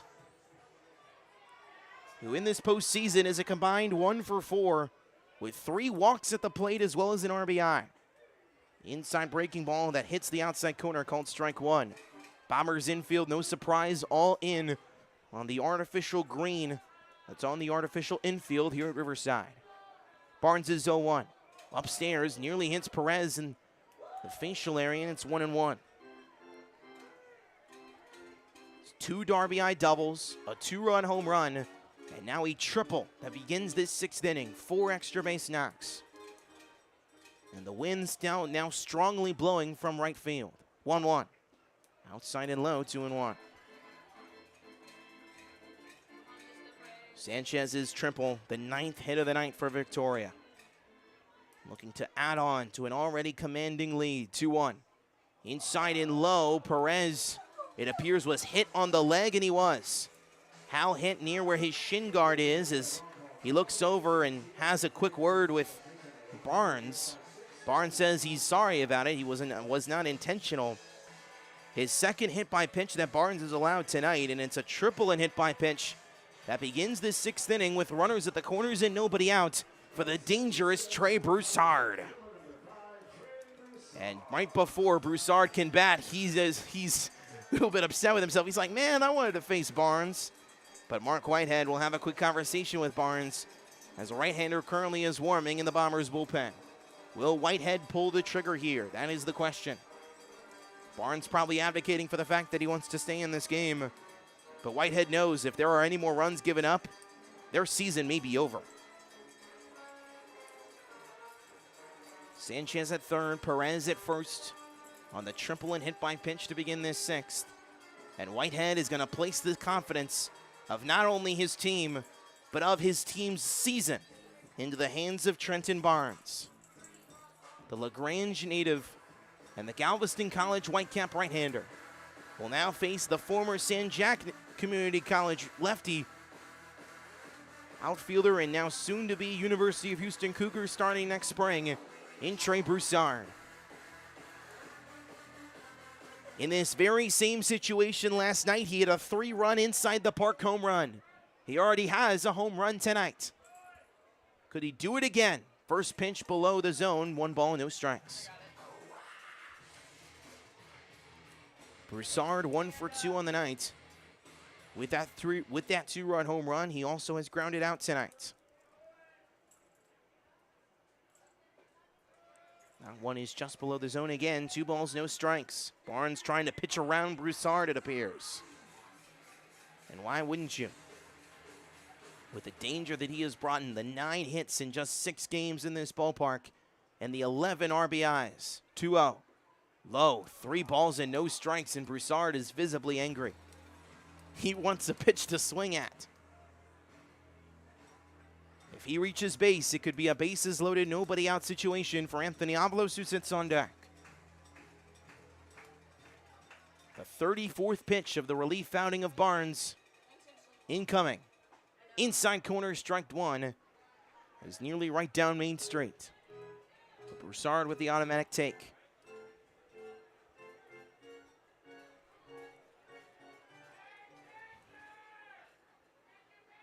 Three-1 awaits here from Barnes. To Broussard. Outside half, ball 4, and Trey visibly frustrated will walk 90 feet. And Mark Whitehead is now arguing about the strike zone to Sergio Bellazzi. Whitehead, this is now the second time that him and Bellazzi and now Bryce Grizzaffi is now arguing, and Grizzaffi is out of the game. Bryce Grizzaffi has been thrown out of this game as he has argued about the strike zone multiple times to home plate umpire Sergio Bellazzi. But now him and the first base umpire are now being told about arguing. Bellazzi and Whitehead now visibly frustrated with each other. Whitehead may be on the verge of an ejection as well. Whitehead's trying to stay calm and now might be held back by his first baseman, Blake Selke. Whitehead and Bellazzi still arguing. And you can see Grant Watkins trying to tell Blake Selke to get out of the fight. He's saying, hey, we don't want to lose more people. And Whitehead looks like he's going to pull another arm and will call to his bullpen. So it'll be the end of the night for Trenton Barnes. And Bryce Grizzaffi, his battery mate, has been ejected from this game. New man behind the plate and on the mound when we come back. Victoria on the verge with the bases loaded and nobody out here in the sixth in Game 3 of the Texas Collegiate League Texas semifinal.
Here for the bottom of the sixth inning is the bases loaded and nobody out as each member of the bottom third of the order is on base. Jacob Sanchez at third on a leadoff triple. Hal Perez at second base on a hit by pitch, and Trey Broussard at first with a walk as Daniel Dial will look to get revenge here at Riverside Stadium as he kneels and prays before he steps back onto the mound.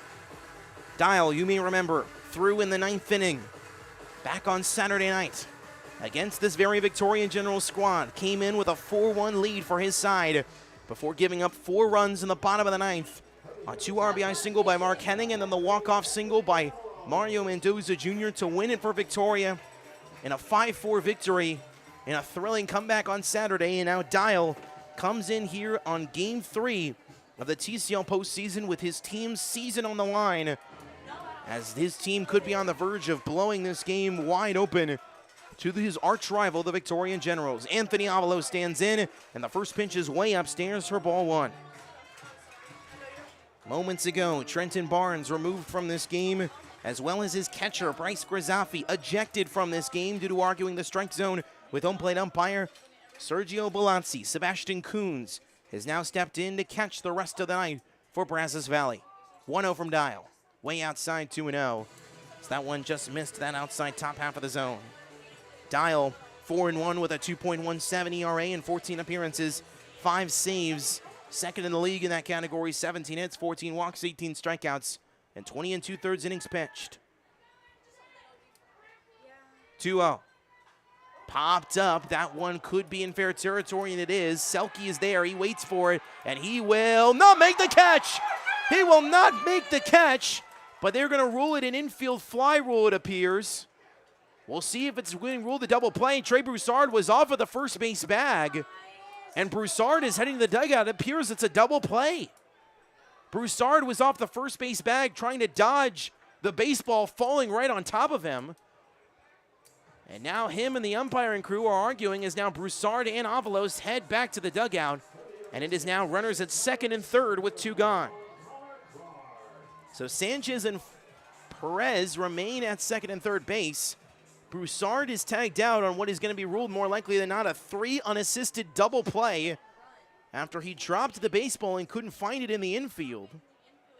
It's a 3 unassisted double play against out number 1 and out number 2. And now here comes Connor Clark, and he swings and misses at the first one for strike 1. It was bases loaded, nobody out. This is the 3rd consecutive game that the Generals have had this situation. You remember in game 1, they had a similar unassisted double play that ended it and where they were not able to bring in any runs. Last night, they brought in 2 runs in this very situation. Dials 0-1. Great breaking ball, but Clark fouls it off. And he's behind 0-2. Dial a strike away from escaping the bases loaded, nobody out jam. Still has 2 runners in scoring position to deal with. Victoria has just left 3 runners on base all night. Could be a victim of leaving 2 in scoring position right here if Clark does not come through right now.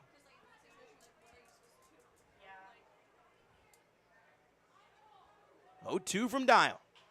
Ground ball just foul as Clark just narrowly lost in, and he also lost, it appears, his arm guard, as he will now have to rebuild it in the batter's box and put it back on his defensive arm on that left arm, and it remains 0-2. Sanchez at third, Perez at second. Sitting in the heart of the Generals' order now sits Daniel Dial, and the dangerous Cameron Nickens sits on deck. If Clark is able to reach. 0-2. Way outside. He was trying to let Clark chase, but he does not take the bait. It's 1-2.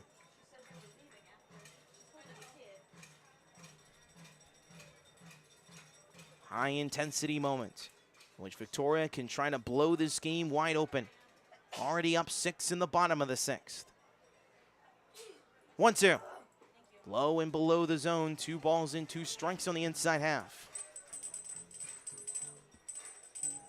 Clark tonight, 2 for 2, has reached base all 3 times. On 2 singles and 2 runs scored. He also has 2 stolen bases. Was hit by a pitch in the 4th and was stranded at third base. Looking to come through for his first RBI of the postseason. 2-2. Breaking ball just below the zone. And it is 3 balls and 2 strikes. 0-2 to 3-2. Clark has worked the count. Reminder, if he reaches base, Cameron Nickens sits on deck.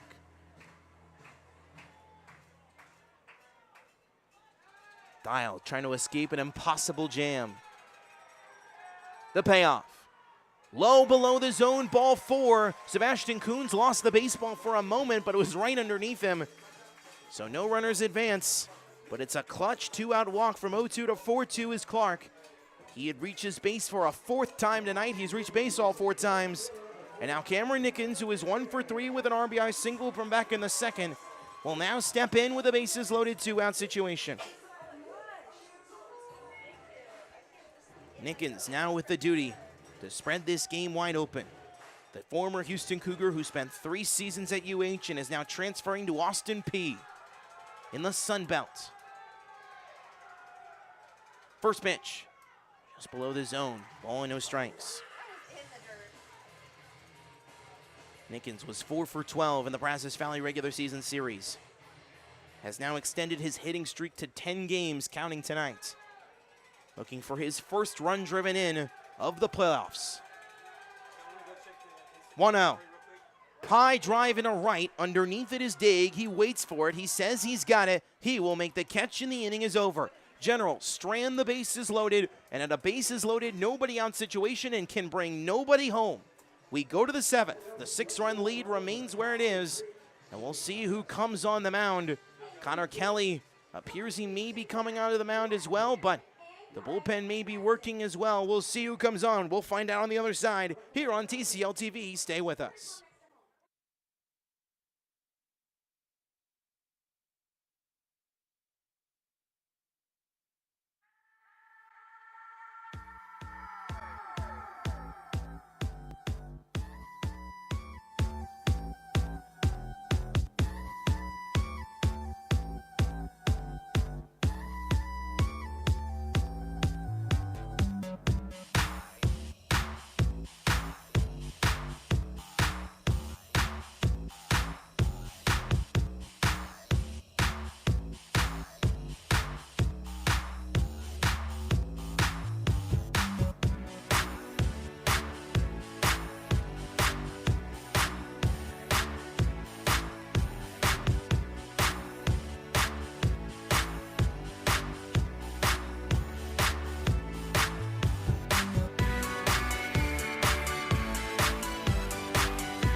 Here on the banks of the Guadalupe River, new man on the mound for your Victoria Generals after 6 no-hit, 3-walk, 10 strikeout innings from Connor Kelly.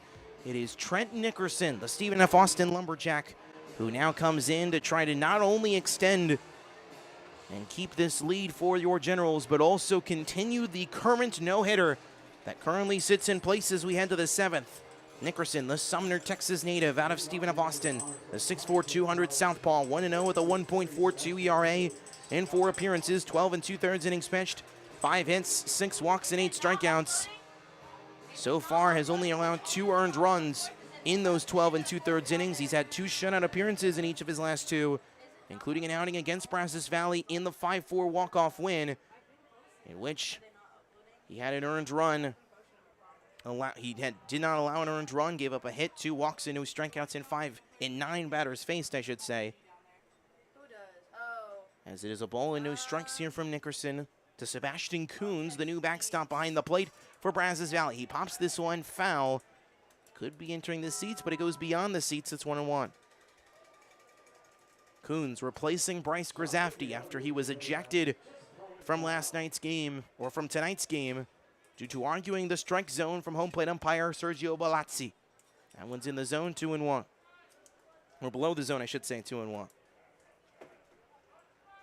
Nickerson, a reliable lefty, now coming in to replace Kelly, the right-hander, trying to throw off this Bombers offense, who has been off all night. 2-1s outside, 3-1.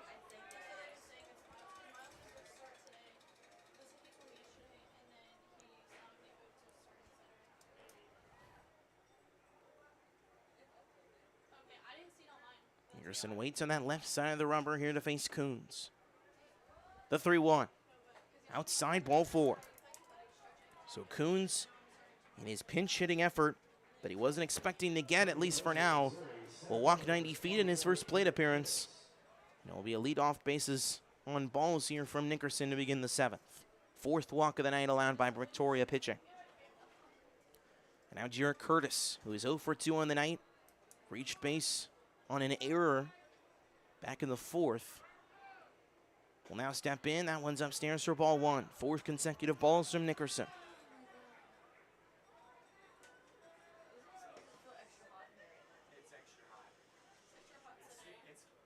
Curtis's 1-0 is a swing and a miss by him. It's 1-1.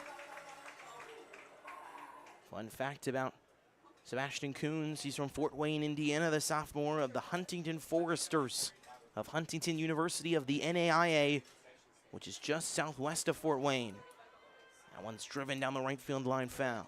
1-2. As we mentioned, Curtis, the Missouri Tiger of the SEC, an impactful role for the Tigers and was a headline second half signing from Mark Whitehead. And has proven that so far. 2 for 7 in this postseason, as that's a check swing. He did not go around to Sergio Palazzi. It will be a now even 2-2 count as Coots advances 90 feet on the wild pitch. So now Coons sits in scoring position. Still nobody out here on the top half of the 7th. In Game 3 of the Texas semifinals. Generals 9 outs away from a date with the Victoria Generals here at Riverside for the TCL Championship.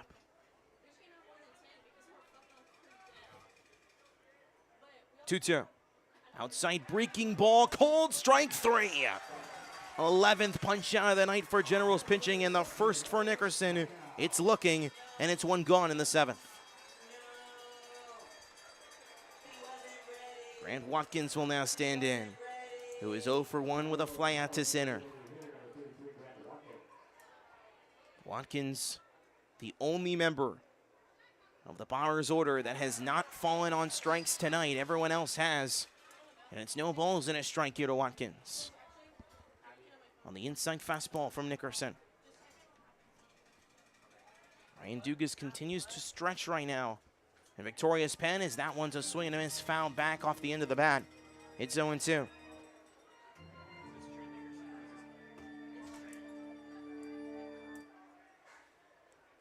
Victoria 8 outs away. Wind blowing in from right field.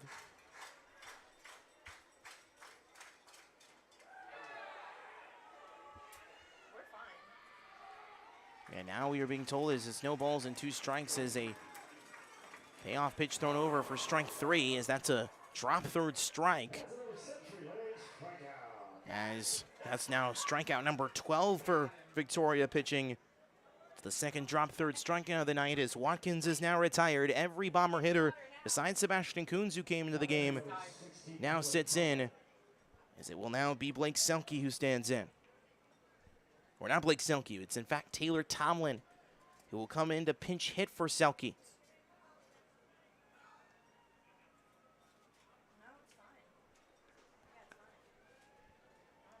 Tomlin will now step in, replacing Selke. Tomlin a night ago going 1 for 4 with a run scored and striking out 3 times. As that one hits the bottom outside the corner of the zone for strike 1. By the way, on that drop third strike, Coons advancing another 90 feet as he now sits at third base. 90 feet away from scoring Brazos Valley's first run of Game 3. Just below the zone, 1-1.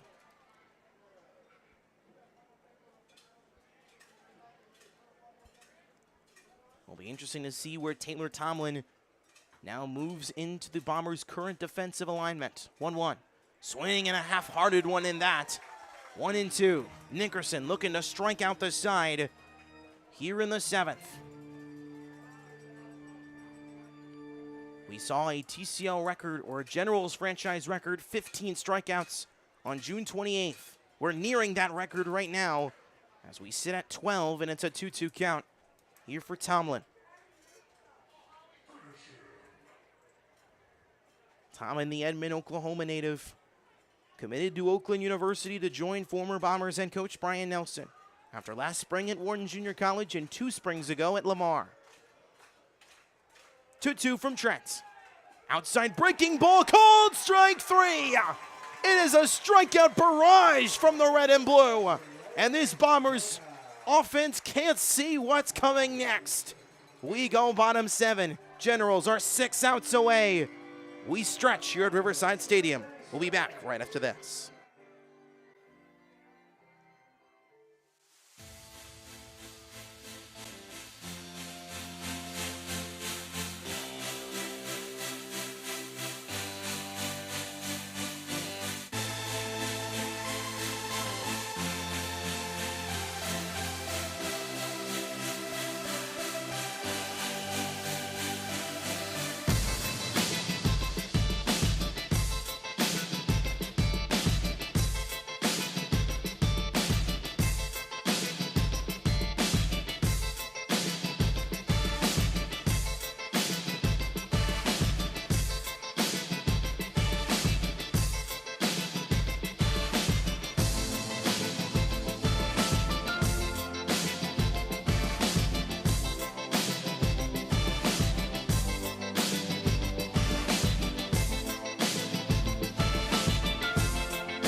pace of changes as we enter the bottom of the 7th inning.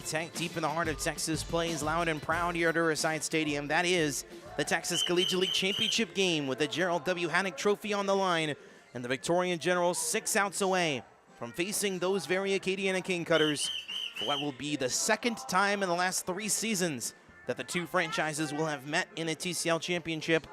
Last time they met 2 years ago on August 6, 2022, when Acadiana came into this building and won 6-5 with a go-ahead run in the top of the 9th inning. So win it for the King Cutters, winning their just first title in franchise history. Now would be on the verge of accomplishing that feat twice in the last 3 seasons in the very same place against the very same team. Victoria, though, will try to obviously dodge that. But however, this game remains unfinished. Still 6 more outs to get and 2 more offensive opportunities for Brazos Valley, or for Victoria, I should say, to add on to this already 6-0 lead. 6 runs, 9 hits, 2 errors, and 6 runners left on for Victoria.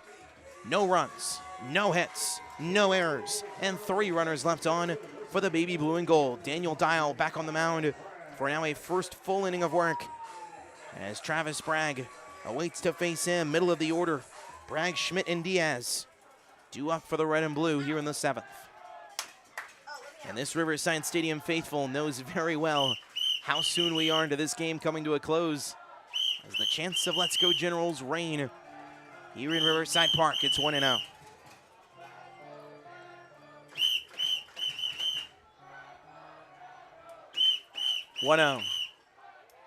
Right at the breaking ball zone, 2 balls and no strikes. Bragg tonight, 1 for 3 with an RBI double and runs scored, has struck out in each of his last 2 plate appearances. 2-0, swing and a miss, strike 1. Bragg in total this postseason, counting tonight, is a combined 4 for 11 with 3 RBIs. 2-1, breaking ball outside, 3-1.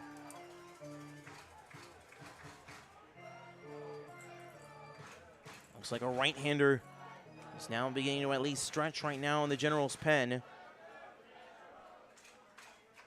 as that one's fouled down that left field line towards Victoria's bullpen, and a payoff pitch awaits. We'd have to go back into history to find the last combined no-hitter in TCL postseason history. Generals 6 outs away from that feat. Payoff, inside corner, called, strike 3. Bragg, a victim of a strikeout in each of his last 3 plate appearances, following his RBI double in the first, and it's 1 gone here in the 7th. He has been the first out of the inning in the 3rd, the 5th, and now the 7th. Drew Schmidt now stands in, who is 2 for 3 with 2 doubles. As Sebastian Coons, who's the second catcher of the night for Brazos Valley, has to step in. By the way, for those of you wondering, the substitution in the infield is Taylor Tomlin being replaced now for Harrison Griffith, who has now come in to replace Tomlin and now will be at first base for the remainder of the night. As that is just below the zone, ball and no strikes.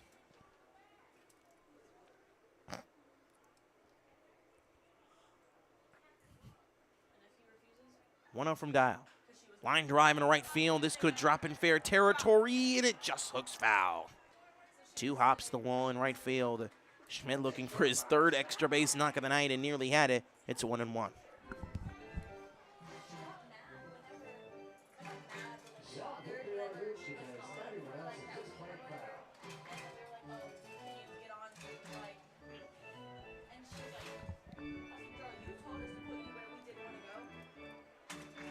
Drew Schmidt, one of 3 UT Tyler Patriots, alongside Connor Clark in this lineup and reliever Julio Garcia to join Michael Oros in this second half. The 1-1. Inside breaking ball, great one from Dial, 1-2. Generals have been retired, and 3 of the last 4 batters faced. 1-2. Ground ball to the third base side. There with a great pick is Tristan Russell. Great throw to first, and Griffith with an unreal pick that one hops the glove. As that dynamic duo of Russell and Griffith, which has made a decent amount of errors this summer at the corners, coming through big with the second out here in the 7th. And now Diego Diaz stands in. 0 for 3 with a strikeout and 2 groundouts to the third and second baseman. And Russell and DeYoung so far tonight. A combined 0 for 9 as Diego Diaz to begin this postseason. First pitch. It's just below the zone, but at the knees, called strike one. And the fans chanting Diego Diaz's name. The 0-1.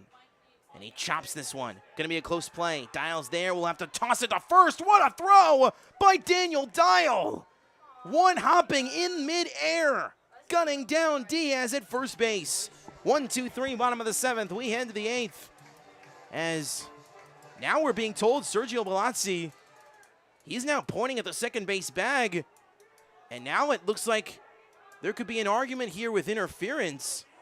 As Bellazzi, after nearly every bomber was off the field, as Mark Whitehead is screaming at the third base umpire.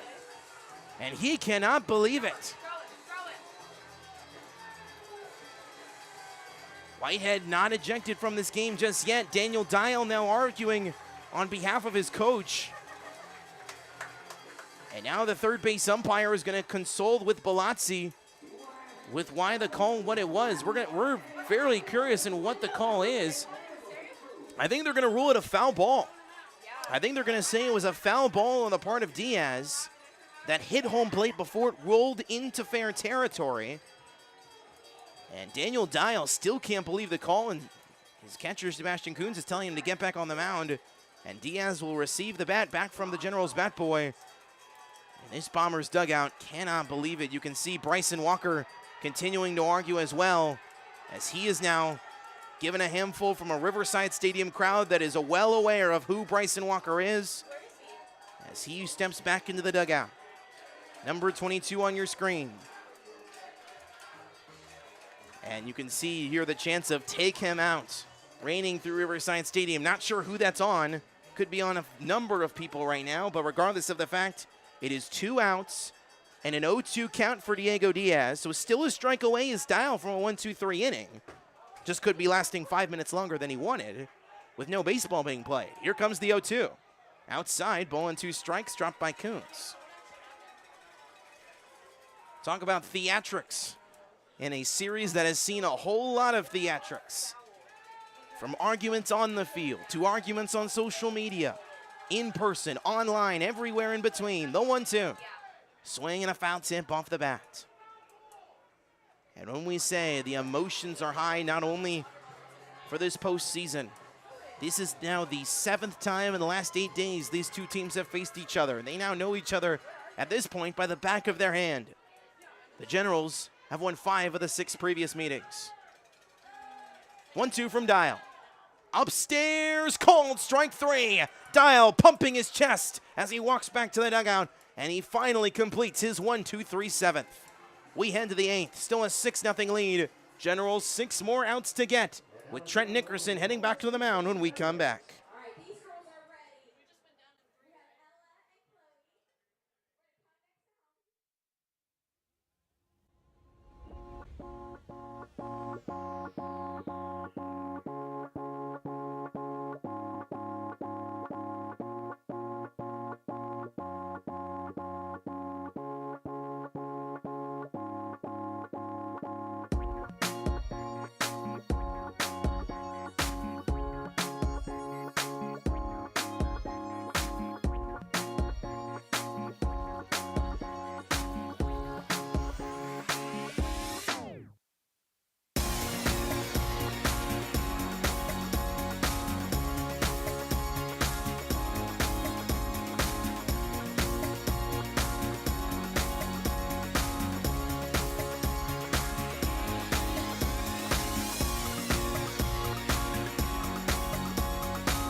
the top of the 8th. 6-0, the Generals lead, and 6 outs away from not only a trip to the TCL Championship, but a possible combined no-hitter at stake, as the Generals have punched out 13 Brazos Valley Bombers as we begin this 8th inning.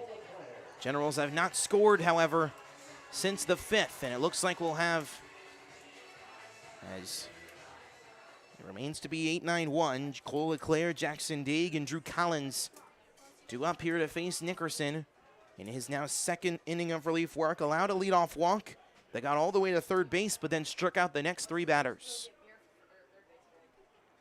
3 consecutive innings in which all 3 outs were on the punch out. Leclerc leads things off, fouls it back to the screen, 0-1. He's 0 for 2 on the night with a ground out and strikeout. 20th pitch incoming here for Nickerson after an 18-pitch first inning of relief work. 0-1. Bottom of the zone, just below, ball and a strike.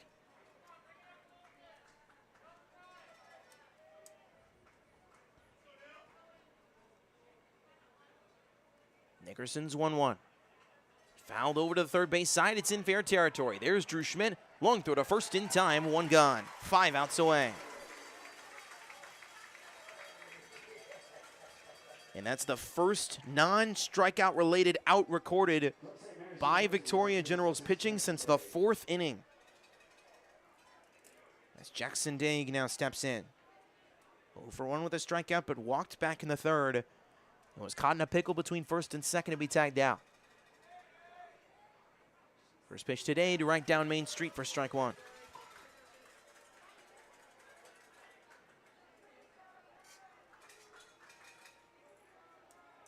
The stakes cannot be more felt than what is being felt in this vibe here at Riverside Stadium. 0-1, breaking ball could have possibly hit the top of the zone, but no call, ball and a strike on the whip around breaking ball from Nickerson.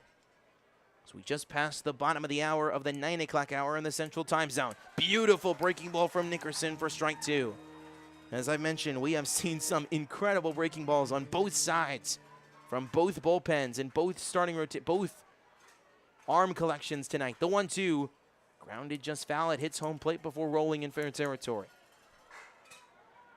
Jackson Daig, the older brother of Zach Daig, who was a former Bomber who was called out for the rest of the season due to an injury. Daig 4 for 8 against Victoria in the regular season in the final 4 games. And now a combined 1 for 4 in the postseason. 1-2.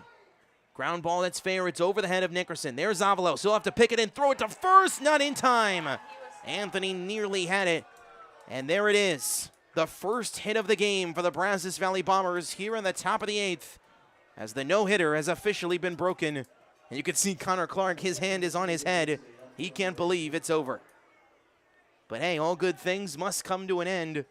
And if you're the Bombers in Game 3 with your season on the line, to say that your first hit comes in the 8th is tragic. But Jackson Daig responsible for contributing, the 9-hole hitter. As we flip to the top of the order, and Drew Collins, who lines it in the left center, and it drops for a base hit. Staying at second base is Daig, and after what was a 7 1/3 innings of no-hit baseball, it is back-to-back singles from the 9 and 1-hole hitters as Daig and Collins sit at first and second with 1 out here in the top half of the 8th, and Brock DeYoung sitting at the plate now. DeYoung 0 for 3 with a flyout, lineout, and strikeout. Double play ends the inning for Victoria. First pitch from Nickerson. Outside, too far, 1-0.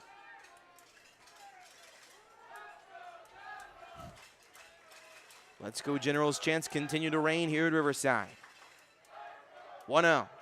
Swing and a miss, strike 1 from DeYoung.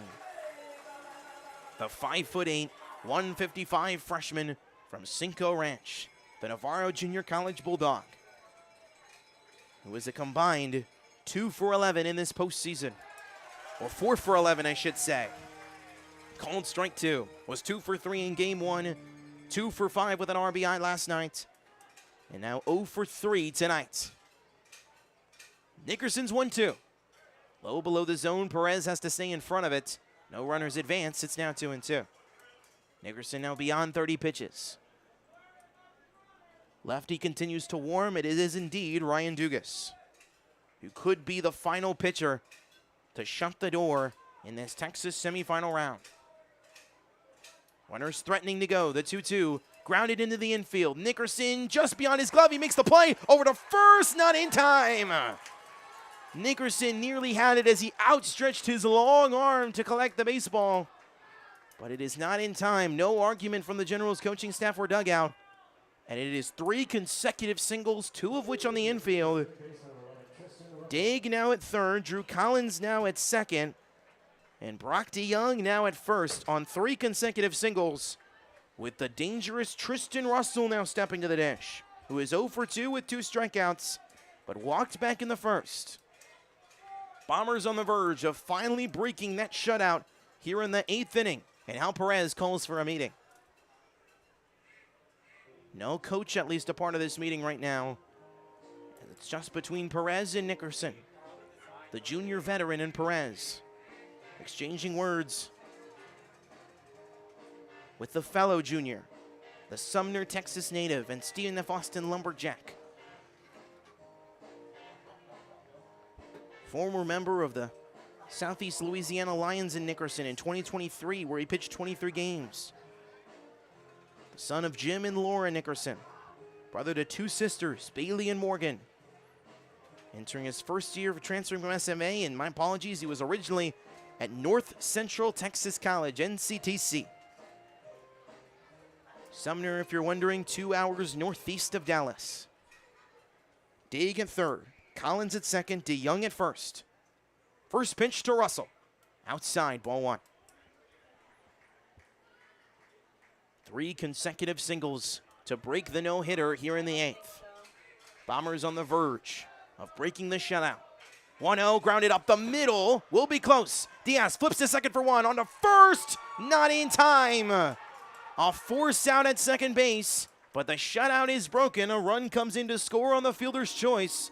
Bombers finally crack the scoreboard. It is 6-1. Daig comes in to score. Drew Collins advances to third. DeYoung is tagged out at second base for the second out of the inning on the fielder's choice. And Tristan Russell now sits at first. So runners at the corners with 2 gone. Now for Sebastian Coons, who sees a cold strike 1.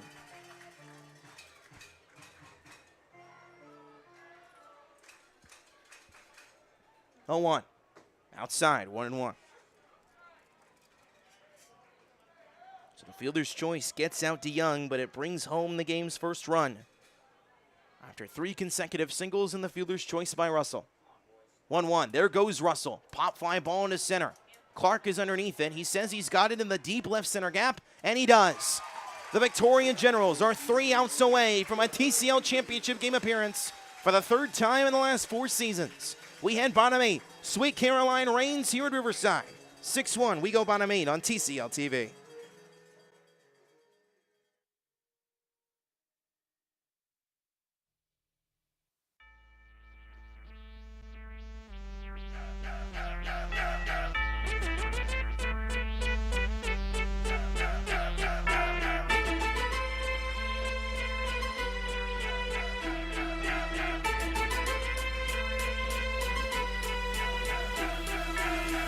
Can't be touched, can't be stopped, can't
Roy Jones Jr. leads us out of commercial break. That is what they are all praying for, these three franchises, for the Gerald W. Haddock Trophy, named after the TCL's first commissioner in the mid-2000s, when the league was founded in 2007 formally.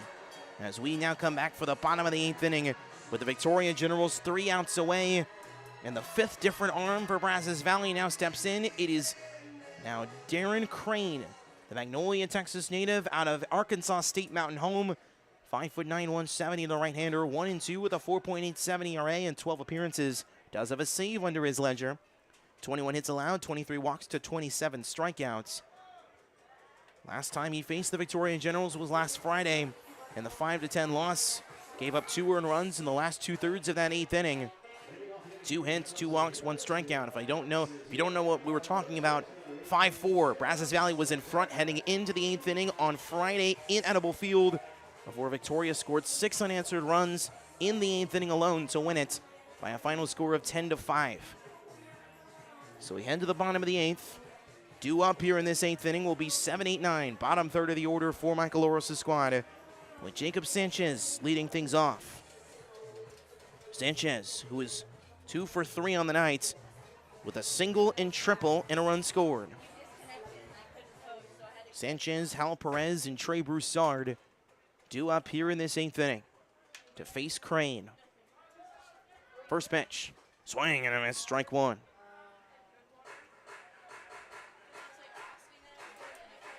In the top of the 9th, it will be Jarrett Curtis, Grant Watkins, and Harrison Griffith.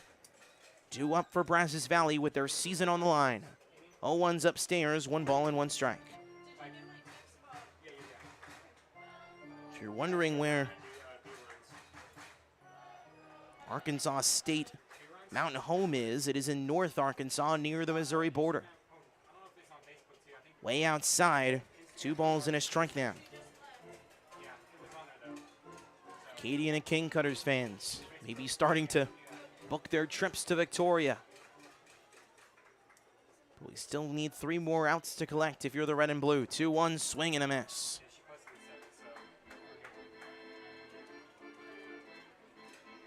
Victoria, 6 runs on 9 hits, 2 errors, and have left 6 runners on. Brazos Valley, 1 run on 3 hits, no errors, and have left also 6 runners on base. 2-2. Swing and a miss, strike 3. Sanchez is retired, and it is now 3 punch-outs in the last 4. Punched out. From the Victoria Generals side, it is 5 straight Generals retired going back to the 6th. And it is 1 gone here in the bottom of the 8th, and Hal Perez gets a little bit of an ovation. The UH Victoria Jaguar and the General of the Year, voted on by his peers for his contributions both in and outside of the clubhouse.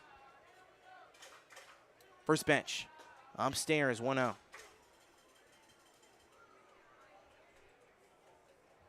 Hal Perez, the 3rd different person to be in that 8-hole tonight. Began with Dylan Flores, then a pinch running position for Mario Mendoza Jr., and now Perez in his 2nd plate appearance of the night. Way upstairs, Darren Crane hitting the backstop dead on. Not even touching the ground beforehand, 2-0. Ryan Dugas continues to warm in the Generals' pen and will most likely come in for the 9th inning to seal the deal. 2-0, foul back to the screen. And what a moment it could be for Ryan Dugas, who had a struggling summer in 2023, and now this summer has been up and down for the most part, has allowed 2 home runs, but could be the one in his 2nd season in red and blue to send the Generals to what would be his first TCL championship game appearance.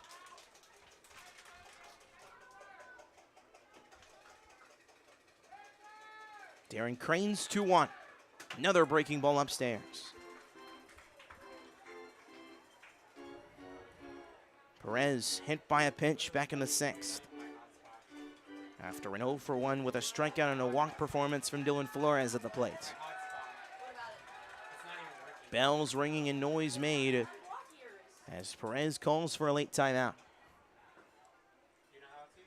Near the 10 o'clock hour here in the Central Time Zone after starting at 7:11 local time. 3-1. Line drive into left center. What a great pick by Leclerc. Long throw to first. And not in time. Unreal play as Hal Perez calls dead ball as he Superman dived into first base. Off what was another incredible pick by Joey Leclerc. Or Cole Leclerc, I should say. My apologies. But my goodness, Perez. An unreal dive to first base, putting his body on the line. And it is an infield single for hit number 10 for the red and blue. And Trey Broussard will now step in, who is 1 for 2 on the night with a home run and walk. 2-run blast back in the second that made it what was then a 4-0 lead. First pitch to Broussard, outside, ball 1. Trey with 9 hits and 11 runs driven in what is just his 6th game here at Riverside Stadium, his 7th in a Generals uniform. Not sure what it is about playing at home. 1-0 is a swing and a miss for strike 1. He swung at that fastball away. And it is an even count, 1-1.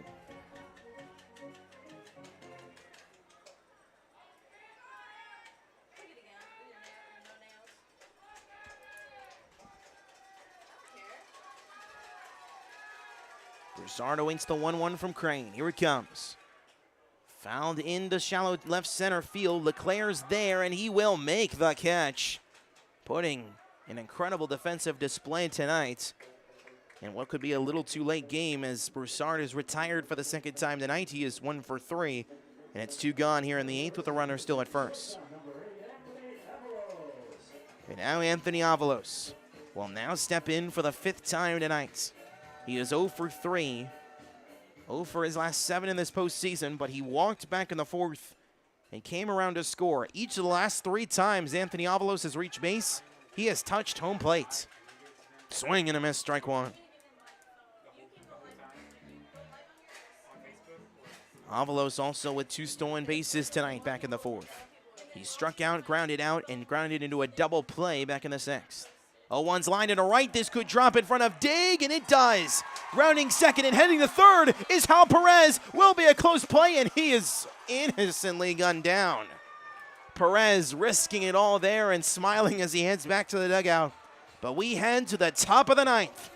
It will be Ryan Dugas with the job of collecting 3 more outs to send the Victoria Generals to their 3rd TCL championship in the last 4 seasons. Here comes the Murray State College lefty. We'll be back to give you his backstory on the other side. 3 more outs for the red and blue.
to the 9th inning. That is the current bracket, and the Acadiana Cane Cutters sent in the Generals' way. Once again, before we go to the 9th, here is TCL postseason history, or Generals postseason history, since 2011. This would be their seventh, I should say, championship game appearance since 2011. It would be their 3rd in the last 4 years, and their 4th in the last 6 seasons.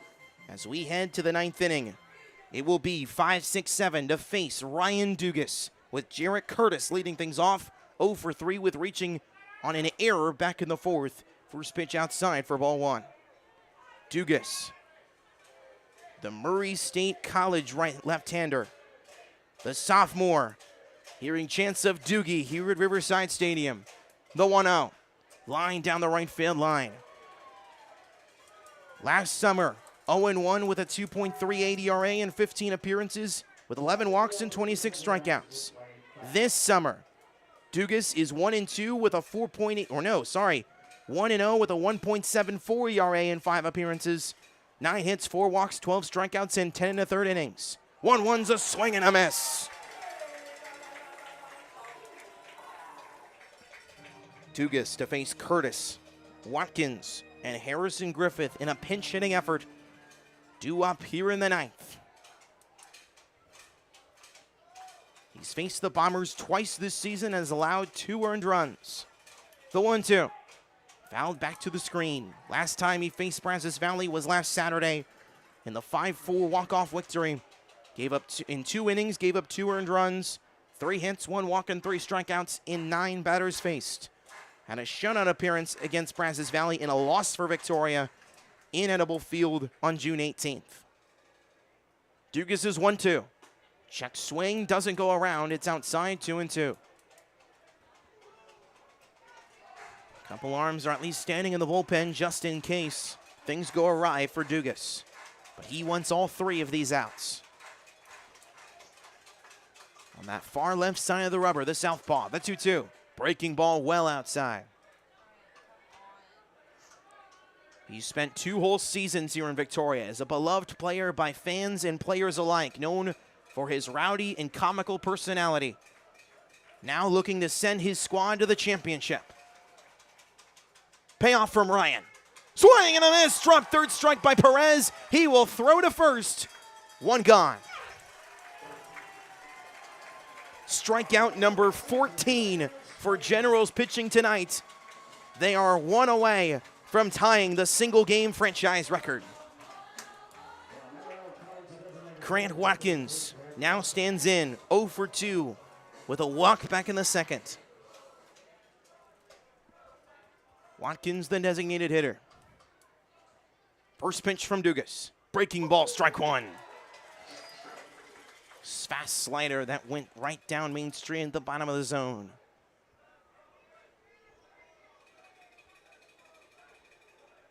Two outs away.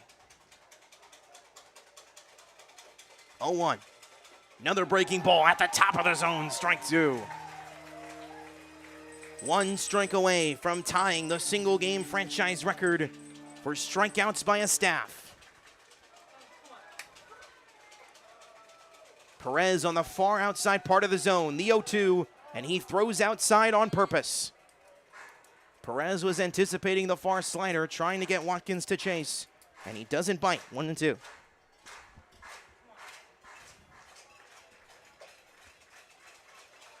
Here it comes. Popped up foul. Will head beyond the grandstand. And the moment and the heartbeat of Ryan Dugas is probably on a 10 right now, considering how much he means to his teammates, to this franchise, and to his community. His entire Riverside Stadium faithful behind him. The 1-2. Way outside, 2 balls, 2 strikes. Dugas, so much of a well-known personality in Victoria. His host family at nearly every home game has a giant face, basically sign of Ryan Dugas' picture at Murray State in Oklahoma. The 2-2. Swing and a miss for strike 3. Back-to-back strikeouts for Dugas. And the Generals are 1 out away. 15 strikeouts for Generals pitching, tying a single-game franchise record from what they accomplished on June 27th of this season in a game that went 12 innings, and the Generals won in walk-off fashion against their potential championship opponent, the Acadiana King Cutters. Harrison Griffith, now the final hope. First pitch, swing and a miss, strike one. Dropped ball by Perez. Griffith, the pinch hitter for Brazos Valley, coming in to replace Taylor Tomlin. The Cypress, the Arlington native at Oakland University, 0-1. Inside and low, 1-1. And you can see this Generals dugout ready to burst in celebration, with them chanting at their host families sitting in the stands. Dugas breathing deeply. Is 1-1 to Harrison Griffith incoming. Swing and a ground ball. Dugas is there. Can he do it himself? And he bobbles the ball. Trying to pick it up barehanded, and the speed of Harrison Griffith provides a third infield single and a fourth single in the last 2 innings for Brazos Valley. It is a single now with sitting at first base is Griffith, and now the final hope for Brazos Valley is Cole LeClaire. Out can be collected at first or second base. First pitch, low and outside, ball 1. LeClaire, the shortstop tonight, 0 for 3 with 2 groundouts and a strikeout, both to the opposite end. The 4th hit of the night, all singles for Brazos Valley coming on the 2-out hit by Griffith. 1 out. Low again, 2 balls, no strikes. The wind no longer blowing. We are just beyond the 10 o'clock hour, and Perez wants a moment with Dugas. And you can see Dugas feeling the energy. This Generals dugout knows what is just 1 out away. A couple of arms are just standing around in the Generals bullpen just in case things go awry. But they are so close to a date here at Riverside Stadium on Saturday night for a chance at redemption against Acadiana from 2 years ago and a 3rd TCL title game in 4 seasons. The 2-0 awaits to Cole LeClaire. Here it comes. At the knees, strike 1. Dugas, if he collects 1 more strikeout, it will break the single game, franchise record for strikeouts in a game with 16. 2-1 is fouled off the end of the bat, and the Gens are 1 strike away. Sitting at first base is Harrison Griffith. Riverside Stadium faithful on their feet. The noise is palpable. Generals dugout telling the fans to get loud. LeClaire awaits his 2-2 from Dugas on the left side of the rubber. Here it comes. Swing and a miss! For the 3rd time in the last 4 seasons, the Victoria Generals are going to the Texas Collegiate League Championship game as they defeat the Brazos Valley Bombers, falling 1-0 in the series, win both games at home, extend their home record to 23-3 this summer, and have 1 more day to play on Saturday night for a TCL championship. 6-1, your final on this Thursday night. Ryan Dugas finishes the job after 2 long seasons here in the Crossroads. What a moment for this red and blue side, which from the beginning of the summer has been the team to beat in the TCL. Falling short on the road, had to play with their backs against the wall each of the last 2 nights, and now sit 1 win away from claiming their third title in franchise history.